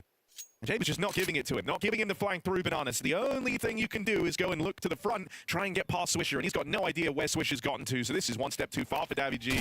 End of the line. Round stolen back by MAC. Dude, I love that. The boost over the top in case the smoke comes down. And on that contact, 2 players run through the smoke. So it's just chaos here by Committee here from AT. They cause so much chaos. It's unstoppable. That watch was so winnable. If he just threw his volley earlier when he knew the player was new box, might have had that round, but I guess he's fearing Jaber's close on the flank already. Jaber's just playing to contain. Low health makes it very difficult. How do you play 65 if Inferno officials, and that's the molly you throw, Harry? You know I hate that molly. Doesn't do anything. Doesn't even clear out new box. Yeah, I mean, you know, you'd rather throw something than nothing. I know, but you know, from the same position, you can throw the right molly. Yeah, I know. And I know you're good with the util, Hugo, but I have empathy for those that struggle with it. Okay, fair. Well, the Force Buy saved, back in with a win for M80, and they retrieved some guns. They got an AWP on Slacks. Gentle Mates, rebuy as well.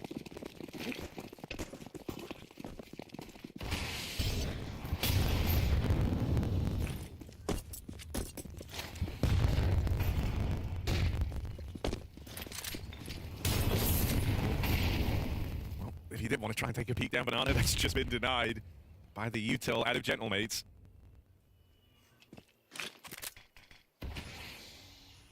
Guess they were set up in Banana as well to actually try and play for it. They've had to expel a decent chunk of their util here just to stop any type of spillover after that util.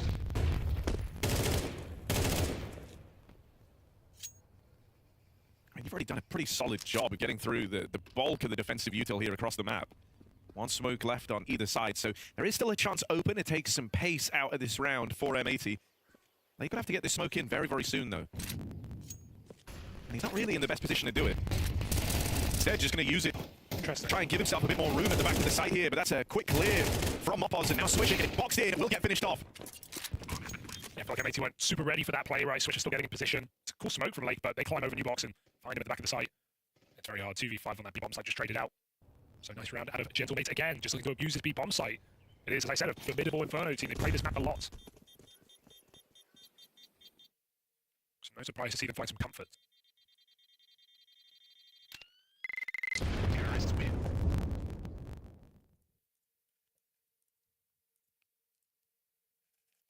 M80 back to drawing board. Got another buy them at least. You're certainly noticing, you know, the kind of tonal shift for Gentle Mates as well, even, right? They were all smiles, everyone was laughing, hooting and hollering the whole time. They were winning back on map 1, but here it's a bit more focused. You know, they've already had some more resistance from M80, and I think, you know, you want to feel like you can try and do as much of the legwork now in this first half. Get yourselves up for a nice, easy close, because you know later on you're going to get a lot more mileage out of Martinez, who's going to be able to provide more. He was a very, very solid piece back on the opener. But I also think you're going to know that you might not get another huge double 20-bomb game between Alex and Sorsol, so just trying to remain focused now. Don't start underestimating M80. Because it kind of felt like map 1 was a combination of two things. It was a bit of a life game for a couple of individuals on the side of Gentle Mates, and also a really rough start out of the N80 squad. You also just have to play so much more specific on this map. Yeah, right. It's not just you're running around and having a great time. You've got to be calculated, you know, beat the right angle. Yeah, it kind of like demands a certain level of focus the whole time. Yes, any round can be ruined by one over peak. And so, yeah, methodical is probably the best way to look at it. And they are being very methodical right now. Just slow B hits, and M80 gamble in this round. But gamble that goes wrong. Rotating out of B after losing both players, hoping Gentle Mates doubt themselves, but they still have 2 players lurking as they walk in B. So safe to say they are very assured on their map pick. They might even find these guns as well. There is no reserve money for M80. They need to hold these weapons. Sin's going to get a fight. Oh, there's One the that they lineup. won't survive. Okay. Well, Slacks is at least going to get out with the AWP, right? Oh, no, Hugo, he didn't get out with the AWP. You said it. That's on you, buddy. You made it sound like everything was fine, just with your reassuring tone. You got to do your worried voice, so I know. Whoa, Hugo. Calm down, man. It's not going to be okay. Put that away. Let's go, Gentle Mates. 4-2 lead. Money of M80 broken in the Mates v Matey matchup. Is that your worried voice? That might be like, oh no! Okay, There you go. serious. That's some serious concern. I'm really concerned. Are they just going to walk in B again? Surely it's too good to be true. M80 are like, they can't walk in B again. They'll walk in A. Cool boost. He's on his shoulder. How many times can you be gifted a horse and not look in the mouth? You've been gifted heath and you're not looking Yeah, at meat. and all of them have dental problems. No, You'll they find out don't. later. They don't have dental problems. Oh, hang on, this one might. This metaphor, I think they do. Oh god, all aboard the Molar Express. Mods, never mind. Here is some order. Dennis is in. And that is a root canal on M80. Yeah, sink your teeth into that. No wisdom left. After a double kill on our side, M80 swing into the stack. Of course, all 5 players are there. Can't catch a break.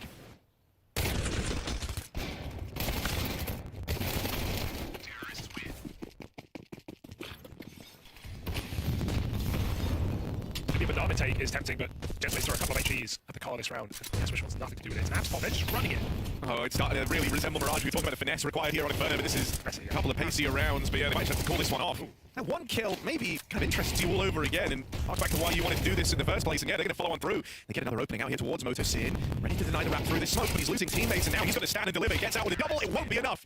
Things looked really dire there for the Gentlemates. So wrong, they got blocked. They couldn't jump over the railing there in the smoke. They cancel the call, but then Slax gets flashed through long smoke, and I guess he looks into the flash. He was full blind coming through, kind of like Jaber there, and that just exactly like you said, re-entices Gentlemates with an entry. Dude, go to the Jaber cam. This is craziness. Yeah, Jaber's playing with the windows, the curtains open. Bro, where are they? They're boot camping in the sun. Like In the sun. Like that's look gotta at that, bro. That's gotta be blinding, dude. It looks like Jaber. They've had to summon him with a Ouija board to get him to come and play. He's playing from the great beyond. He's in that dream state in a movie when you're just in the white room. Yeah. But it's all white. He's in purgatory. Yeah, literally. At least Lake is wearing a cap. He knows. Purgatory. When they said they were going to revive Jaber in his career, I didn't like. Let's see where he's playing. Up there. How's the ping? Here at the end. It's all going so wrong. I guess you can't flash him if you already can't see. There's the idea. Trial by fire here for M80.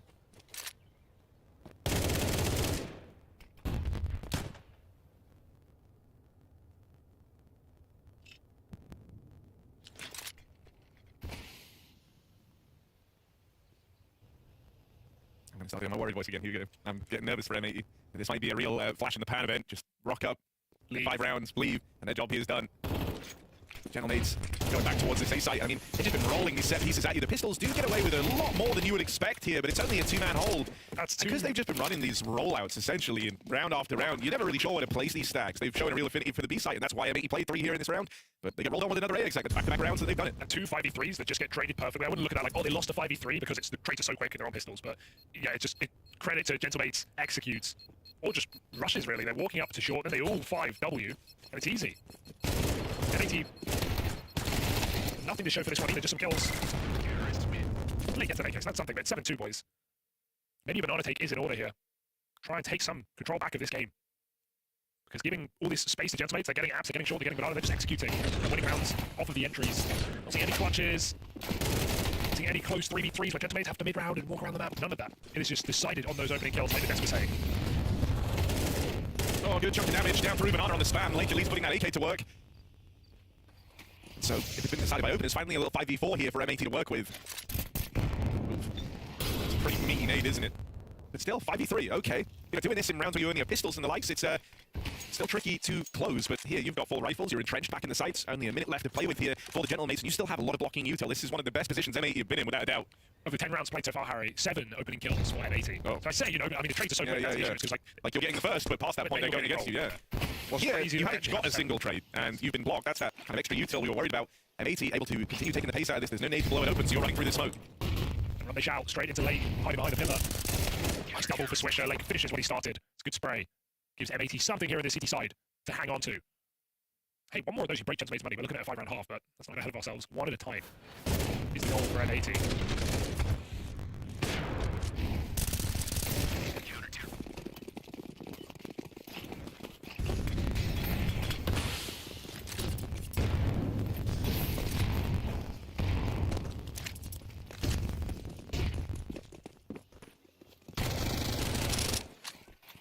That was one of the more standout departures as well from just these rolling set plays that Gentlemates have been doing. They had a lurk over towards A. They tried to throw Banana a little right at the start, but they go back to what was working, which was just these straight up hits. It has gone a little deep towards the coffins. Still serving the purpose, though. I wonder what these are the rounds we haven't had to see this game. 5v4, resmokes available, big problem. M80 are going to have to go through them. They have APs to break. Yeah. They have the advantage, technically, but it's not easy. Gentlemates want, they'll be able to keep one of these sight lines closed throughout this entire bomb plant. Now the molly's a tiny bit shallow, and it's allowed 2 players to stay down in the pool. Pick up the pace. Real slow on this one. Finally running in now is Swisher. Here are the trades. Back the other way. daviG, what a sequence. Finally shut down, and he's done more than enough. Just so panicked for M80, right? So much util, but they can't get it down in time. They can't get it in the right place. They're just dumping nades, running in through smokes. It didn't seem too sophisticated. I think part of that comes down to how long it took to rotate those 8 players out of the top side. By the time they're there at Library, at Hopkins rather, there's only 15, 20 seconds left. They just have to rush. And so daviG is just able to pop 3 of them. Just like that. Gentlemates save their economy for the last round and a half.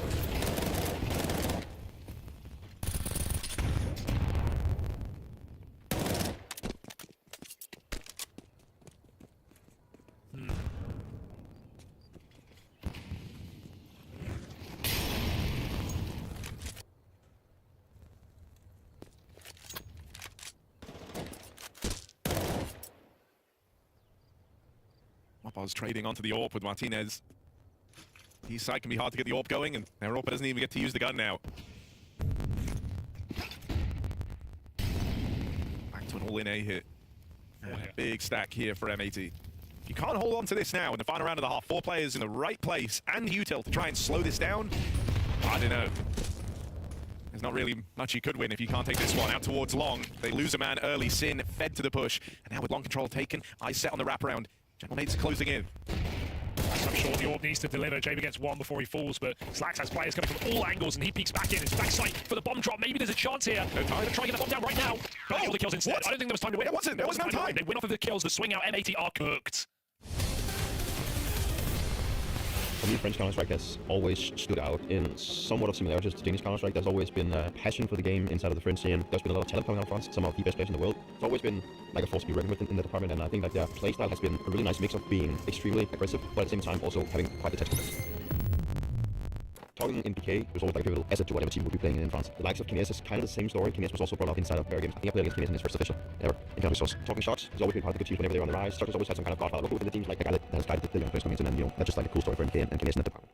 The funny story with me and Apex is that we were rivals for a long time. He and myself, we shared the same kind of role. He was probably the more aggressive of the two of us. We got to reunite inside of Vitality. He had obviously taken up another role of him being a linear leader. He had this obsession with having a soldier, which did fit my plays also. And that's what you see now with the Rise of Flames, and it works for him. So let's be honest, it's a great asset. Apex's ideal style is, in my opinion, the perfect fit. He understands and wants to try and utilize his players in the best possible way. Like, he recognizes and wants to figure out what strengths does my player have. And he's exceptionally good at reading the game. Not so much like in the micro decision, but more like in the broad picture. Like, he always tries to be one step ahead. He has like the same kind of leadership that Glaive had. Like, he was working off the system, where Apex has maybe created the system. The Paris major was obviously unique. We knew how much it meant to the organization being French. We had the CEO coming on stage and lifting the trophy and crying. Obviously, that was very nice. And we were winning his first major in Vitality in Paris, and that's like a real story in itself. Coming into the grand final, we were standing outside. I remember that I just said to the guys, like, I'm just not losing today. I just made that very clear. And I knew that if I could go out and be so confident about my feelings, then that would spark something within them. I was so close to my own goal, and we were so close to the team goal of winning the Paris major. That wouldn't be a whirlwind for this one. They had this streak going for them right now. They have won 6 tournaments in a row. It's got to be something within them that they want to try and beat our record back in Australia as being the greatest team of all time. I mean, like, the team's doing so good. It creates a lot of possibilities to create some really nice storylines, and there's no doubt that Vitality is also in a position now where they can start doing that. That will just spark something in some of the young players coming out of France. The Counter-Strike in France is not that big in the common knowledge, but I think that's obviously also changing now. We've seen the president going out talking about Vitality and doing right like a Vitality shirt and everything, so we see it with 3D Max, a full French team, a team that has been grinding, delivering a lot of last season. This players that's been around for a while, but there's also a couple of new guys there.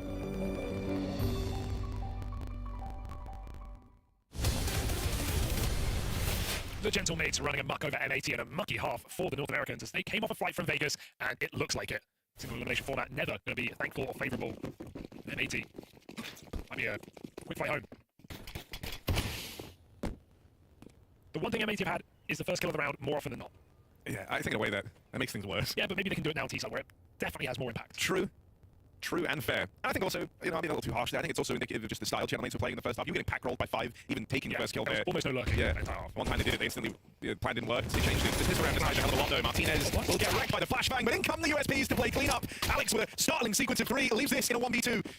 Sin will go for the bomb plant, and in come the Gentle Mates, straight through the motor smoke. They'll deal with him in an instant. How does Alex get 3 there? The flash was so good onto Martinez. I thought those Julies were done for, and then Alex comes out motor side, triple headshot, saves the day on what looked like a really nice A hit for M80. 10 rounds now to Gentle Mates, looking to make this a swift series indeed. Dominant on Mirage, maybe the same here on Inferno. M80 can't find a force by victory. It was 13-2 last map. This one falling similarly. So here's the force buy.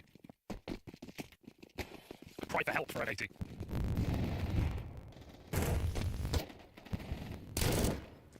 A triple porch peak. 2 boosted, 1 lower. Sin's not going to get through that.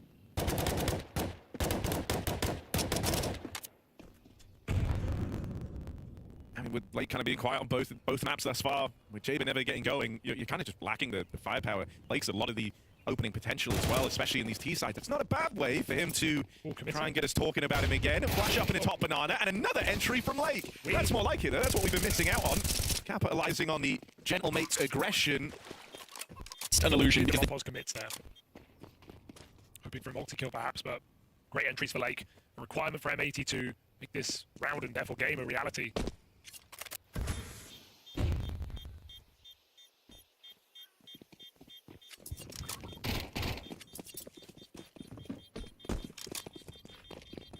A long way back.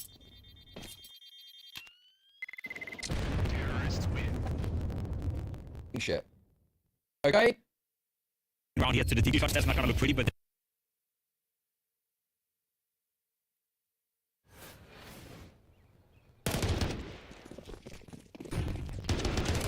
this has to be the start of, you know, a big uptick for Lake. It's a really, really nice double to kind of get you back into the game. Stop Gentlemates from just making this a complete wash, but it can't just be a one and done. You can't lose this round now.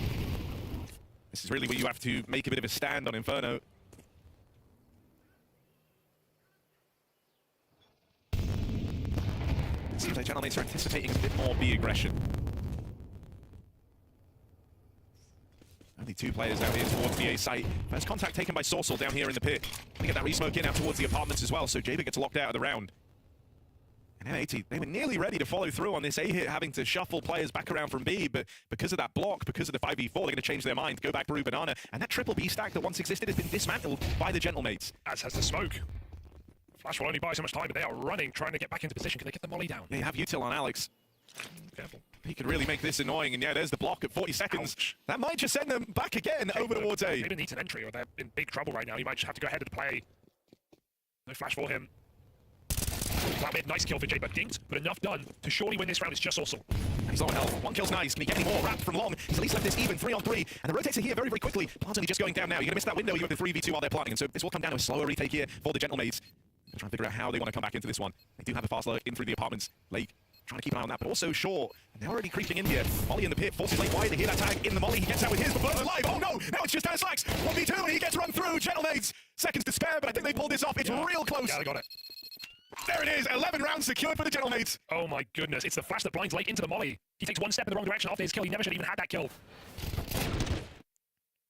One more player, 1 more shot, 1 more second to spare would have made every bit of difference there for M80.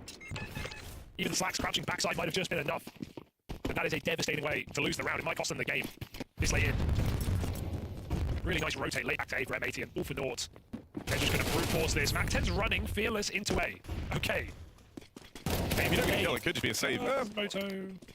They replenish. I mean, I think you're pretty Carlos gets his kill. Suddenly we're on. Oh, what's surely not, man. Even the slowdown for just 1 second there is guaranteed this kill onto bottom mid. Now you've got a 4 on 3, and you know they missed a moto smoke earlier, but they've retrieved some util here from in the site. You play with 4 Gentlemates on the speed in this situation. Not again. That was close. No health on Swisher. Slag swinging it wide, reels it in with the double. Let's go. You'd like to think that's enough. Oh, that's really, really close, but time ticks too low. And that is M80 just barely holding on. That's a round you're not even happy with when you win. You're like, guys, it never should have gotten that close. We got a clean entry. Did not expect an FTA that. bomb site. We had 4 smokes That in was the close. post plant and a Molotov, and we still barely win it. That was close. Sign of the times that Gentlemates know they can win just about any round in this match. And so why not buy once more? All 5 kills at the end Your team got to do something this time. is more than enough reason to keep the pressure on. Rifle swings, rifle wins. Sorcel 5v4 with the back turn in Banana. It may not even matter. He's found a double down ramp. That's messed up, and now they start to pincer in on this Banana fight. That's so well handled. It's a beautiful game for Gentlemen. Yeah, today. man, nice Lovely game. how they're playing Nice off each game. other, getting shades of the CT side of Mirage right now. Everyone just That was locked wow. in, Yeah, it's trusting the calls. Like super dynamic on the CT side, a lot of moving parts. T-Har very pack rolly, but even within all of those things, you know, we would credit them for their trade work, for their. It is all just coming down to the synergy, playing off of each other really, really well. This one I think just serves as a good example of that from the aggression down mid, but it's the way that they use that on everyone else, you know, to siphon even more out of the round. It's not like it was just some Hail Mary from Sorcel, like a lot of squads would elect to do, where you send a bit of a wrecking ball down through mid. No, everyone else is full faith and is also playing aggressive in their own right and ready to react the moment Man, Sorcel gets his crazy. kills. So anti-clutch as this game come on. is, this 4v1 where everyone is on the back of the map. 20 seconds, and you can say Can we you don't do care, it? we want that 21 to go up, seconds. and it will. And so Gentlemates have not allowed M80 to extinguish any of these late rounds. Jaber can save an AK. That's best case scenario. 12 rounds here, match point. Most wanted mates. Looking to hold their own against yet another bounty hunter. Man, Another this failed is crazy. hit here at the bounty. With all the talk of upsets and online CS and everything, prep time, we often find that the favourites do win out in this bounty format in these online games, which is, I think, notable to talk about because given how people talk about these kind of matches, it's still a bit of a surprise with how top-heavy the favourites often are. So Gentlemates, ready and waiting to finish the job.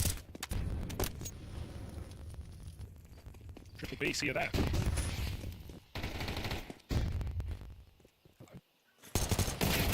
Oh, And that's actually gone pretty well for M80. They haven't been in the past. Even thinking back to Mirage, how often they got caught off guard by a floating third player. This kill from Jaber is pretty huge, and it's going to open up a back door into the A plane. Now he's low on health, and his team will take a little while to arrive. So right now we're watching anxiously to see if Martinez can try and shut him down and make life really awkward for M80. He plays it in fast and goes looking for that kill. Now they're rotating into a side they don't even own. They will get through Martinez, and a 2v1 rolled out in front of M80 to try and keep this one going. he's not ready for apps. I can't blame him. That's such a long rotation to go there rather than just run up short, but it's the smart move for M80 who don't have the information Yeah, of either man, of his players. let's talk about right now. It's absolutely giving it a go. 2v1 right now. 2v1. Sin backside, one shot. Lake, the insurance policy in apartments, and you always get a pit in these kind of rounds, so time to be wasted here. And Mopoz, figure out where Sid is hiding. Or is this just time expire? Lake lead, so catch them by surprise, Lake with a big trade. They survive one more round here in the series.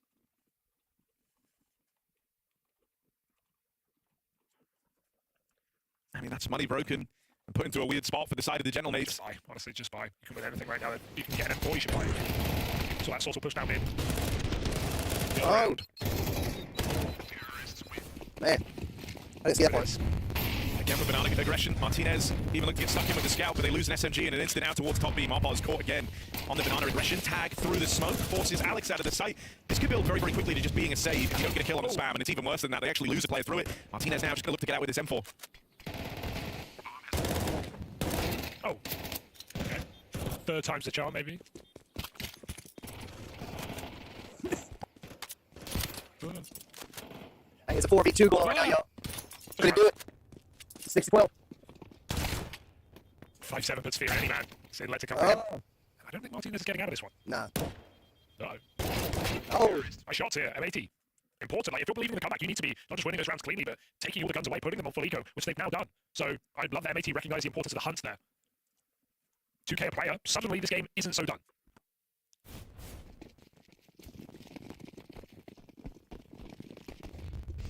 That's the thing about comebacks, Harry, you don't know often until it's already on. Yeah, you suddenly get some wind in your sails. Lake, again, aggression out towards Banana, and he absolutely nails them. Considering, you know, at the start of this half, he was 71 a bit more mileage out of Lake. He was second towards bottom of the board for his team down there with Jaber. He has risen through the ranks very, very quickly on this T side.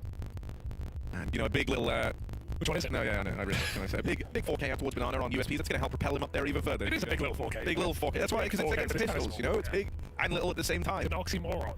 What did you just call me? Classic.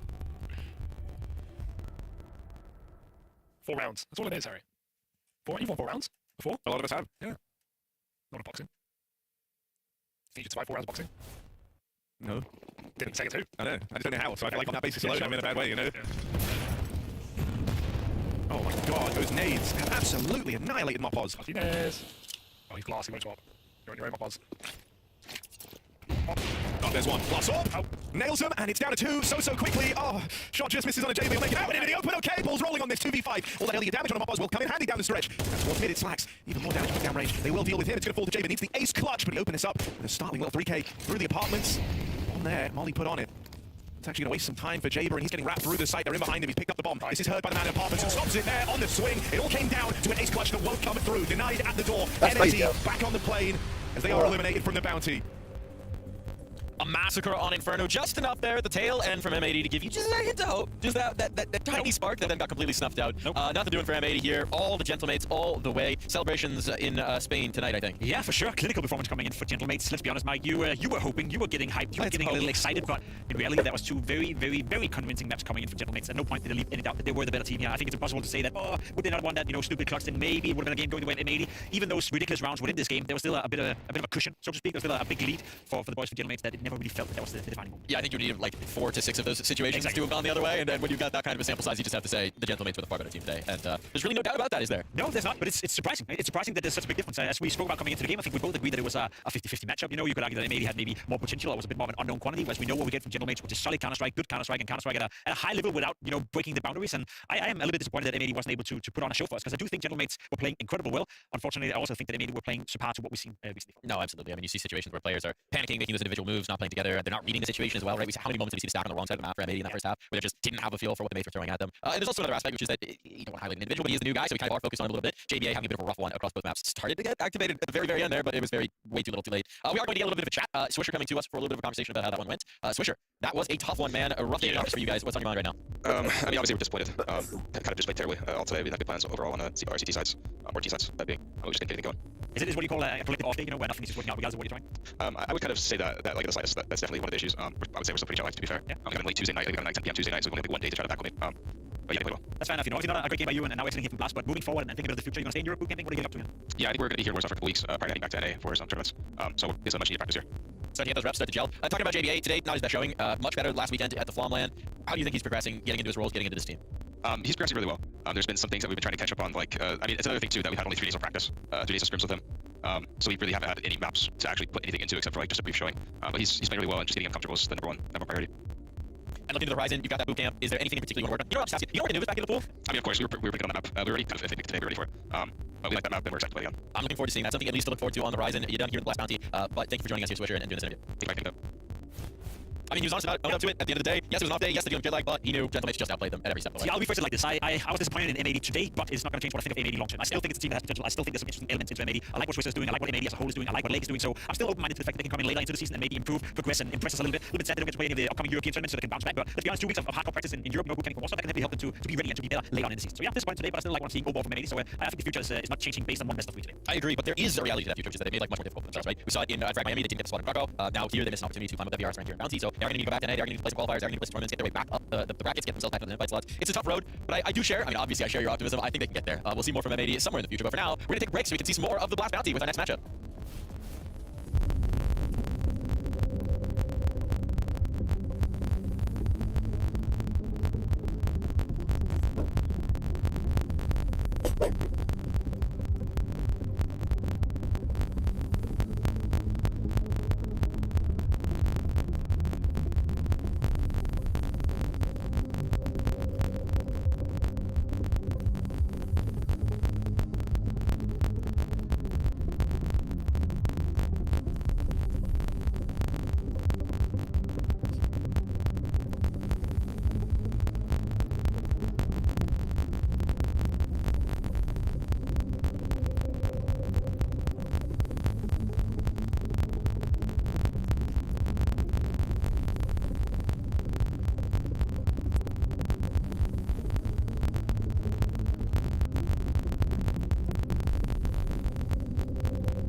We'll move on to the new additions, bringing in Zerofix and Captain Gurka, 2 new players on the roster. How are they doing? What are they bringing to the team? I mean, they're very...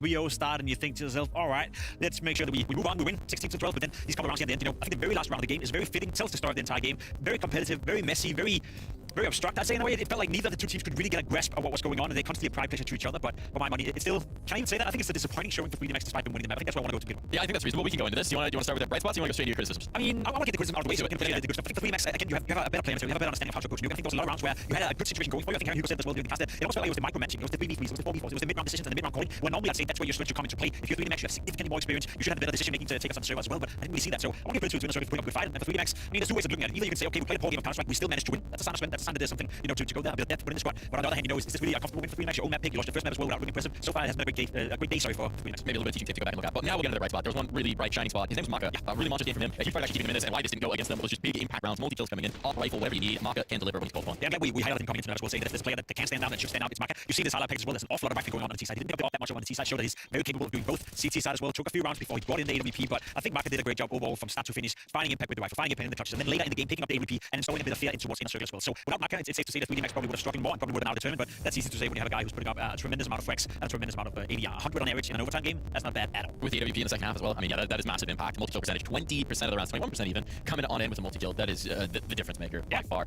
And we were asking for it. We were saying, FreedomX kind of a team without a star. You have everybody sort of pulling together. Well, here you have somebody step up to stand on their head to make this one happen, and I think that's a really good sign for FreedomX. It is a good sign for Maka. It is a good sign for FreedomX. Obviously, Maka as a player, I think, have also elevated himself a little bit. The last 6 months, he's been in and out of different roles within the team, being an in-game leader, now no longer. And I think for Maka to find that sort of consistency and show to us that I know it's an online game, it's against Inner Circle, but his rifling capabilities are up there. I think his decision making is good as well. It is one of the few players that I like to highlight from FreedomX when I say that there is a little extra something. So for him to play well, not only was it needed in order to stay alive in the tournament, but also good for Maka and a good start to 26 from him individually. Now we'll drag it back into the criticisms just for a moment, because there's one round we wanted to take a look at. It was the double op retake, the 3-on-3, the upper bomb side hold, where frankly this really probably should have been done.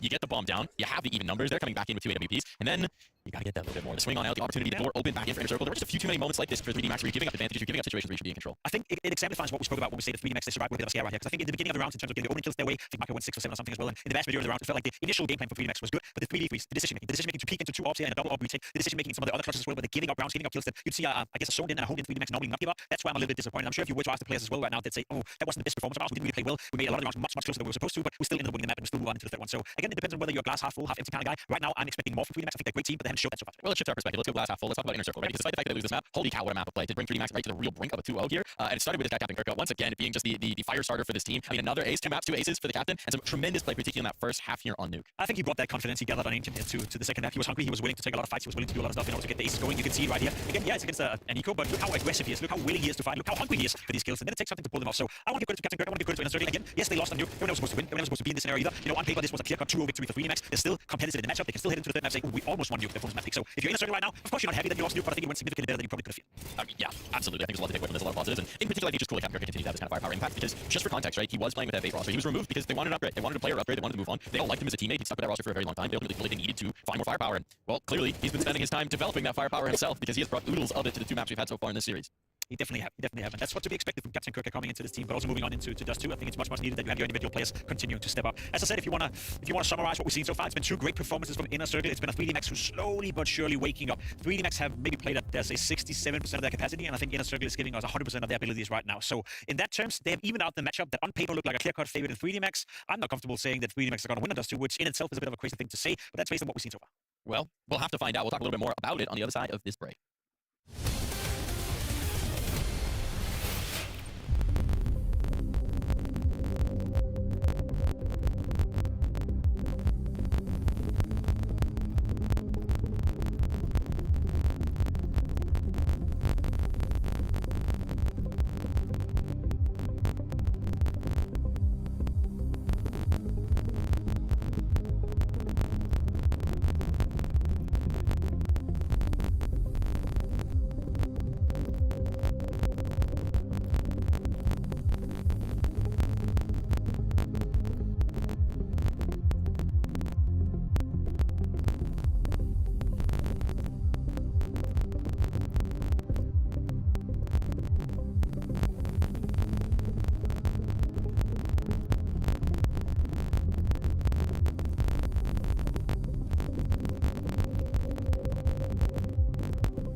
Well, if you would have said that somebody died to gravity on this map, this wouldn't have been how you would have thought it would have happened. Zero fix, down to 0, hitting the dirt, and face in elbow as he has to watch the rest of that round. Yeah, he wasn't happy about it. Look how sad he is. You can even see the killer speeded up right now, and he's really thinking through life. Going through it, man. Yeah, it happens, young Zero Fix. It's all right. You move on and you go into Dust 2. You want it? Get him on the phone with Sonny. He can talk him through. He's been in that situation before. We can make this happen. We can get him back activated into Dust 2. I mean, certainly we did have everybody activated on that map of Nuke, at least towards the end, getting spicy in overtime.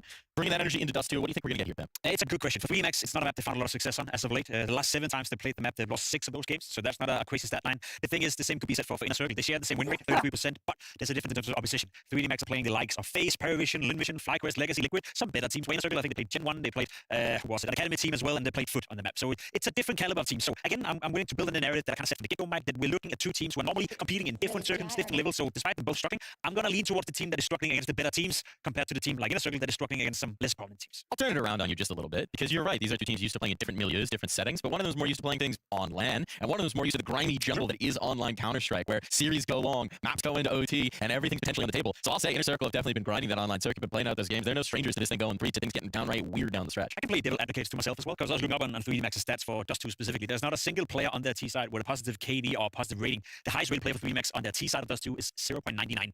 that doesn't make any sense whatsoever. However, on the CT side, there's not a single player from 3dmax who doesn't have a plus KD, right? So they do the best work on the CT side. They struggle a lot on the T side. I'm not trying to say anything with this, but for the viewer at home, if you find that statistic, I guess, interesting, then you can kind of build the notion in your head that, okay, if 3dmax wants to win Dust 2, it's kind of important to have a strong CT side like they normally do, and then they need to offer a bit more on the T side where they usually have been strong. I gotta say, Jacob, that was a whole lot of words for someone not trying to say anything about this. Two guys are gonna say a lot of things about this. Harry and Nico, take it away.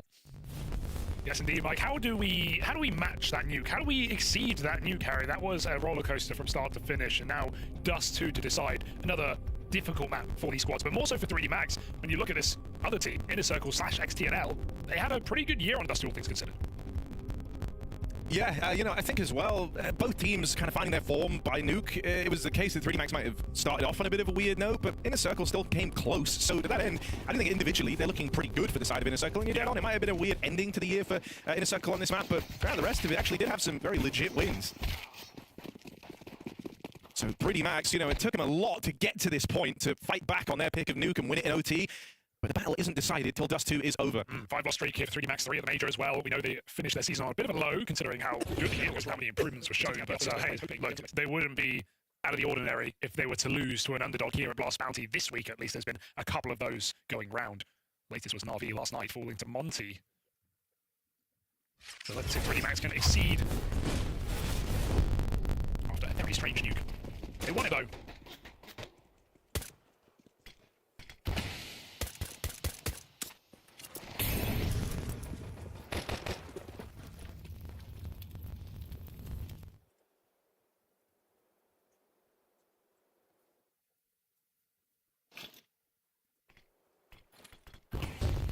Into CT spawn. Well, the weirdness has not finished.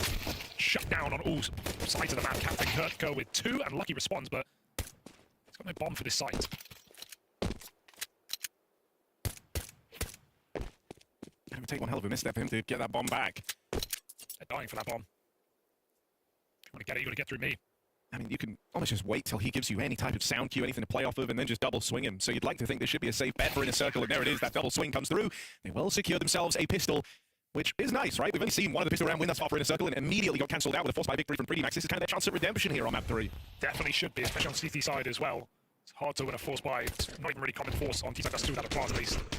Idea was there for 3dmax, get a player in spawn, and then try and use him to cut rotate. So you can go into B. Just an idea.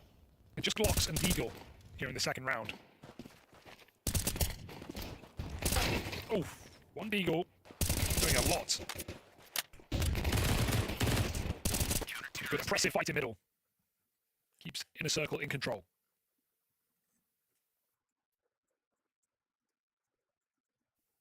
I think if you're 3dmax, you're really hoping that Maka, that wasn't like a one-game show-off from him. You want him to come into Dust 2 with a similar vibe. Kind of hoping some of his team could match him to a degree. It's been a very quiet series from Gravity. Exercise. There's already been many standout moments here for 3dmax, other than Maka.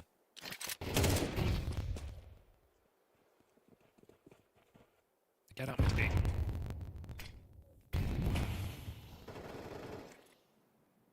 That's just the first step in a long journey here. Bomb up Cat. It's close for Lucky.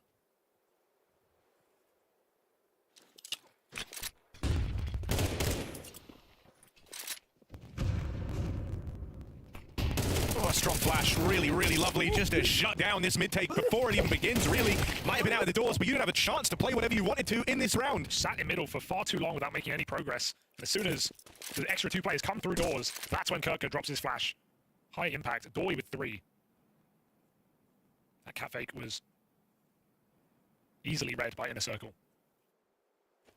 And we're seeing their comfort on this map already. The Utah has looked really strong. Nailing some nice flashbangs in these last couple of rounds.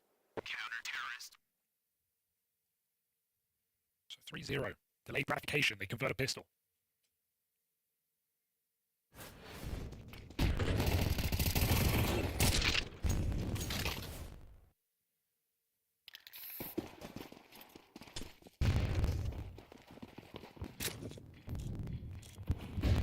Long, fast fly racks. Good shot to open things up. It's really, really nice whenever your AWP's out long there, getting rushed at by pistols. If you can find the first, just gives him that much more room to fall back, go through the motions now on this AWP. Oh, there's the support. Fly rack still hitting his on the AWP. Maybe he's a Dust 2 player. If you asked him, he'd say, hell yeah, look at him go. I mean, this is already, you know, feeling like a more fruitful outing than some of those rounds on Nuke. Really did take him a long time to find his footing on that map. Even Ancient as well. I mean, lots of missed shots. He'll be in this, but all will be forgiven as they turn around and deal with Lucky. Still flawless for Inner Circle.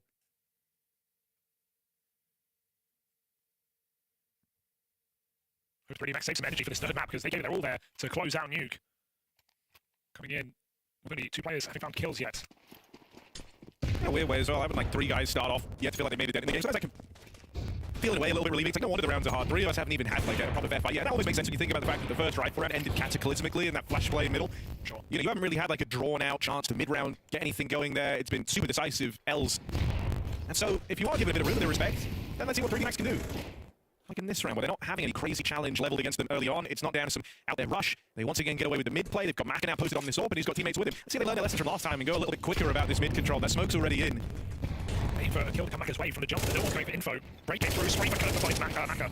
Now they have to go. Now they've got nothing left to show for this. 2 players walking the ball. Trying to go through the smoke. It will be a bridge too far. Strong position on Kali of Dorian. Onyx got his back. 40 seconds here. 3dmax a bit trapped out right now. Oh, Onyx. Okay, he didn't walk through it like he was going to. They've got the strong position for Gravity that's leading him here. I mean, they know he's here, though, and I love how Inner Circle just deal with him.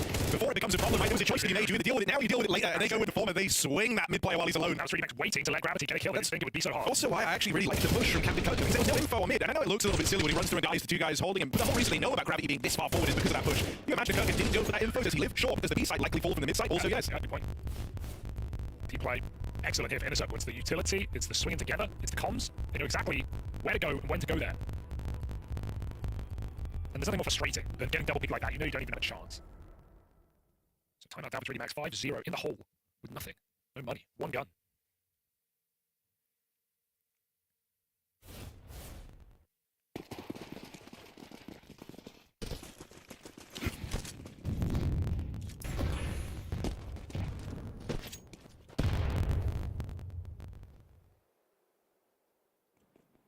You said you want him off from Gravity. And the cursed monkey paw that grants wishes heard you go. It's like a curled up and granted you that wish. He is top of the board right now for his team. Rain just came across of 3 players getting so frags. I guess he's doing better than them. Through the smoke, but perfect position for Zerafix. That makes very interesting. Try and drop again. Oh, Gravity will get past them. Lucky also with another kill. Oh, right. He's in spawn. Welcome to the board exercise. He remembers what getting a kill feels like. Oh, what's happening? I don't know. I love how Flyrex is like, I'll just jump back off into spawn when they are in spawn. That whole round was a fight for the short boxes. It worked, I guess, somehow. Still getting more from Gravity. Yeah, I don't really know, like, for Inner Circle, I don't really know how that works any better than it did either. Like, they don't really have a lot of players on short, I guess, but it's at the expense of long, which they gave up earlier. That's probably why they felt like they had to fight for it, actually, the more I'm thinking of it. You know, you've already conceded long, the smokes are down on short. It's the fact that they've actually caught the CT drop-down player a bunch. I can't believe it came as such a surprise to them, and Gravity does it again. I just like how claustrophobic and awkward this is, though, right? With the long given up, short's also smoked. Kind of no winning there once Gravity got into spawn. That's why you want to always have one of long or short. Nice shot from Body on the jiggle. 3dmax with a chance to break back into this game now. 5v4. Flyrex has to quit. Towards B here. Hedging the net. Yeah. Oh, what a shot. Thank you. Don't mind if I do.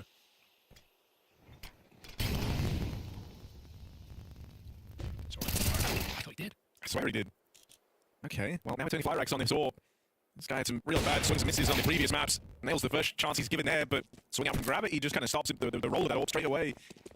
Okay, 3dmax. Building back in this game. Felt really, really rough in those first 5 rounds, didn't it? But now you've got a bit of momentum, 2 in a row, some money getting built up here by the T side as well.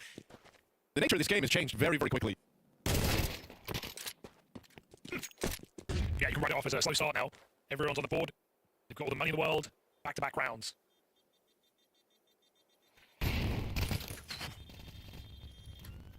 Terrorist win.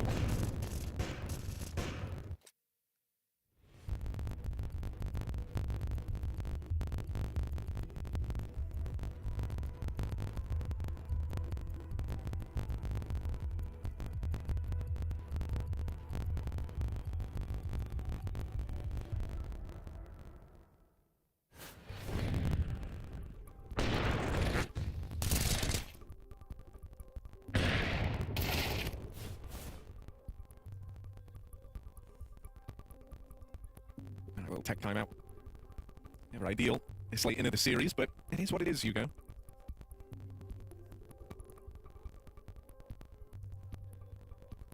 At least we're going to have a competitive third map if these last couple of rounds are anything to go by. I was worried for a moment that Inner Circle were just going to run over them. That was how they kind of got us feeling at the start of this third map.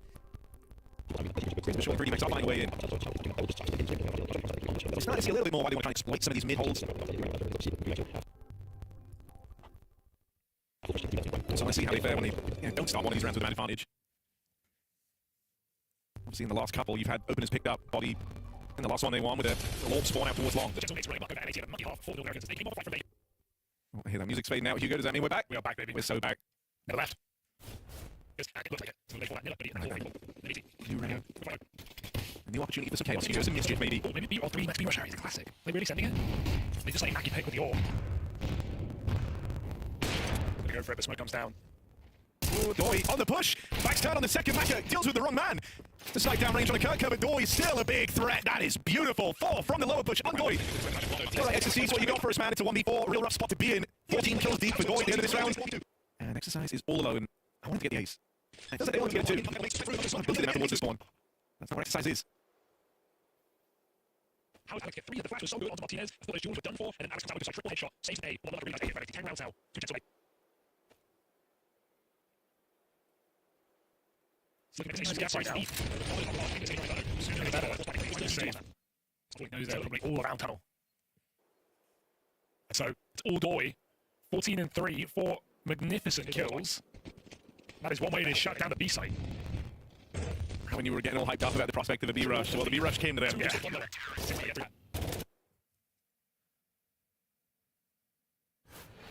Just a really lovely sequence. It's the one mag, A1S. Okay. Not easy, actually. You know you've hit some good shots when you do it all in one mag.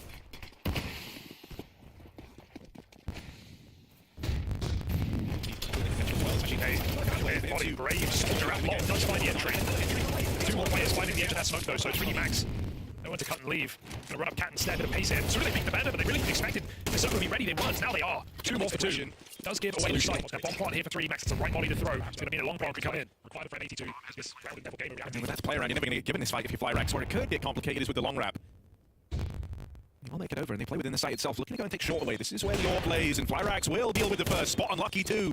Tries to go and give up ground, but a beautiful shot hit from Flyrax. Where's this been all series long? Flyrax had 2 really struggling maps, right? Individual moments, maybe 1 or 2 rounds, but more often than not missing the important shots when they needed him. He has just been a cannon on this map.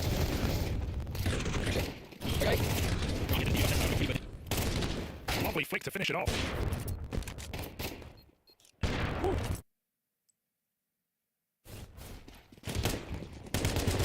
Nice trade. Getting Ego. Mid-peak. Ego's unpunished. Running down mid with the bomb is not allowed. It's a death match in this round. Kills on upper B, kills on long corner, kills in the middle, and there will be more gravity over the box. Delivers a haircut. There was a teammate to follow up. They push mid. Everybody fighting in the middle until finally 3D Max to pick up the round. True deathmatch style. No grenades needed. Exercise back in the game after that one. 3 massive kills. Put a third on the board for the French. I think that's one where if you're in a circle, you feel a bit annoying yourselves, really. You know, you found a lot of success to open up that 3v2. Bomb drops down there in mid.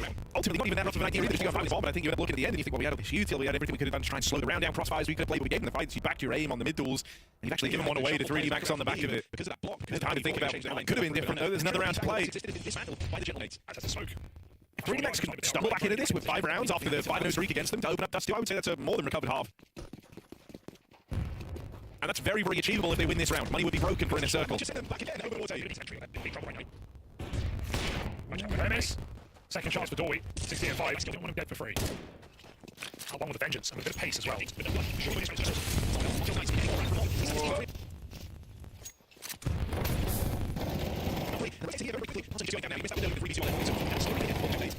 This is super claustrophobic.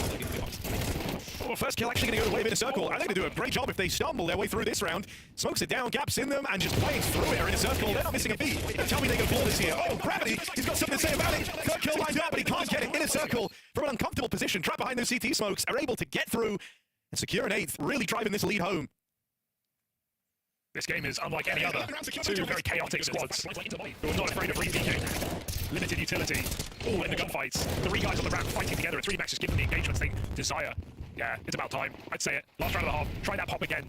It's not going to do it. Yeah, all in.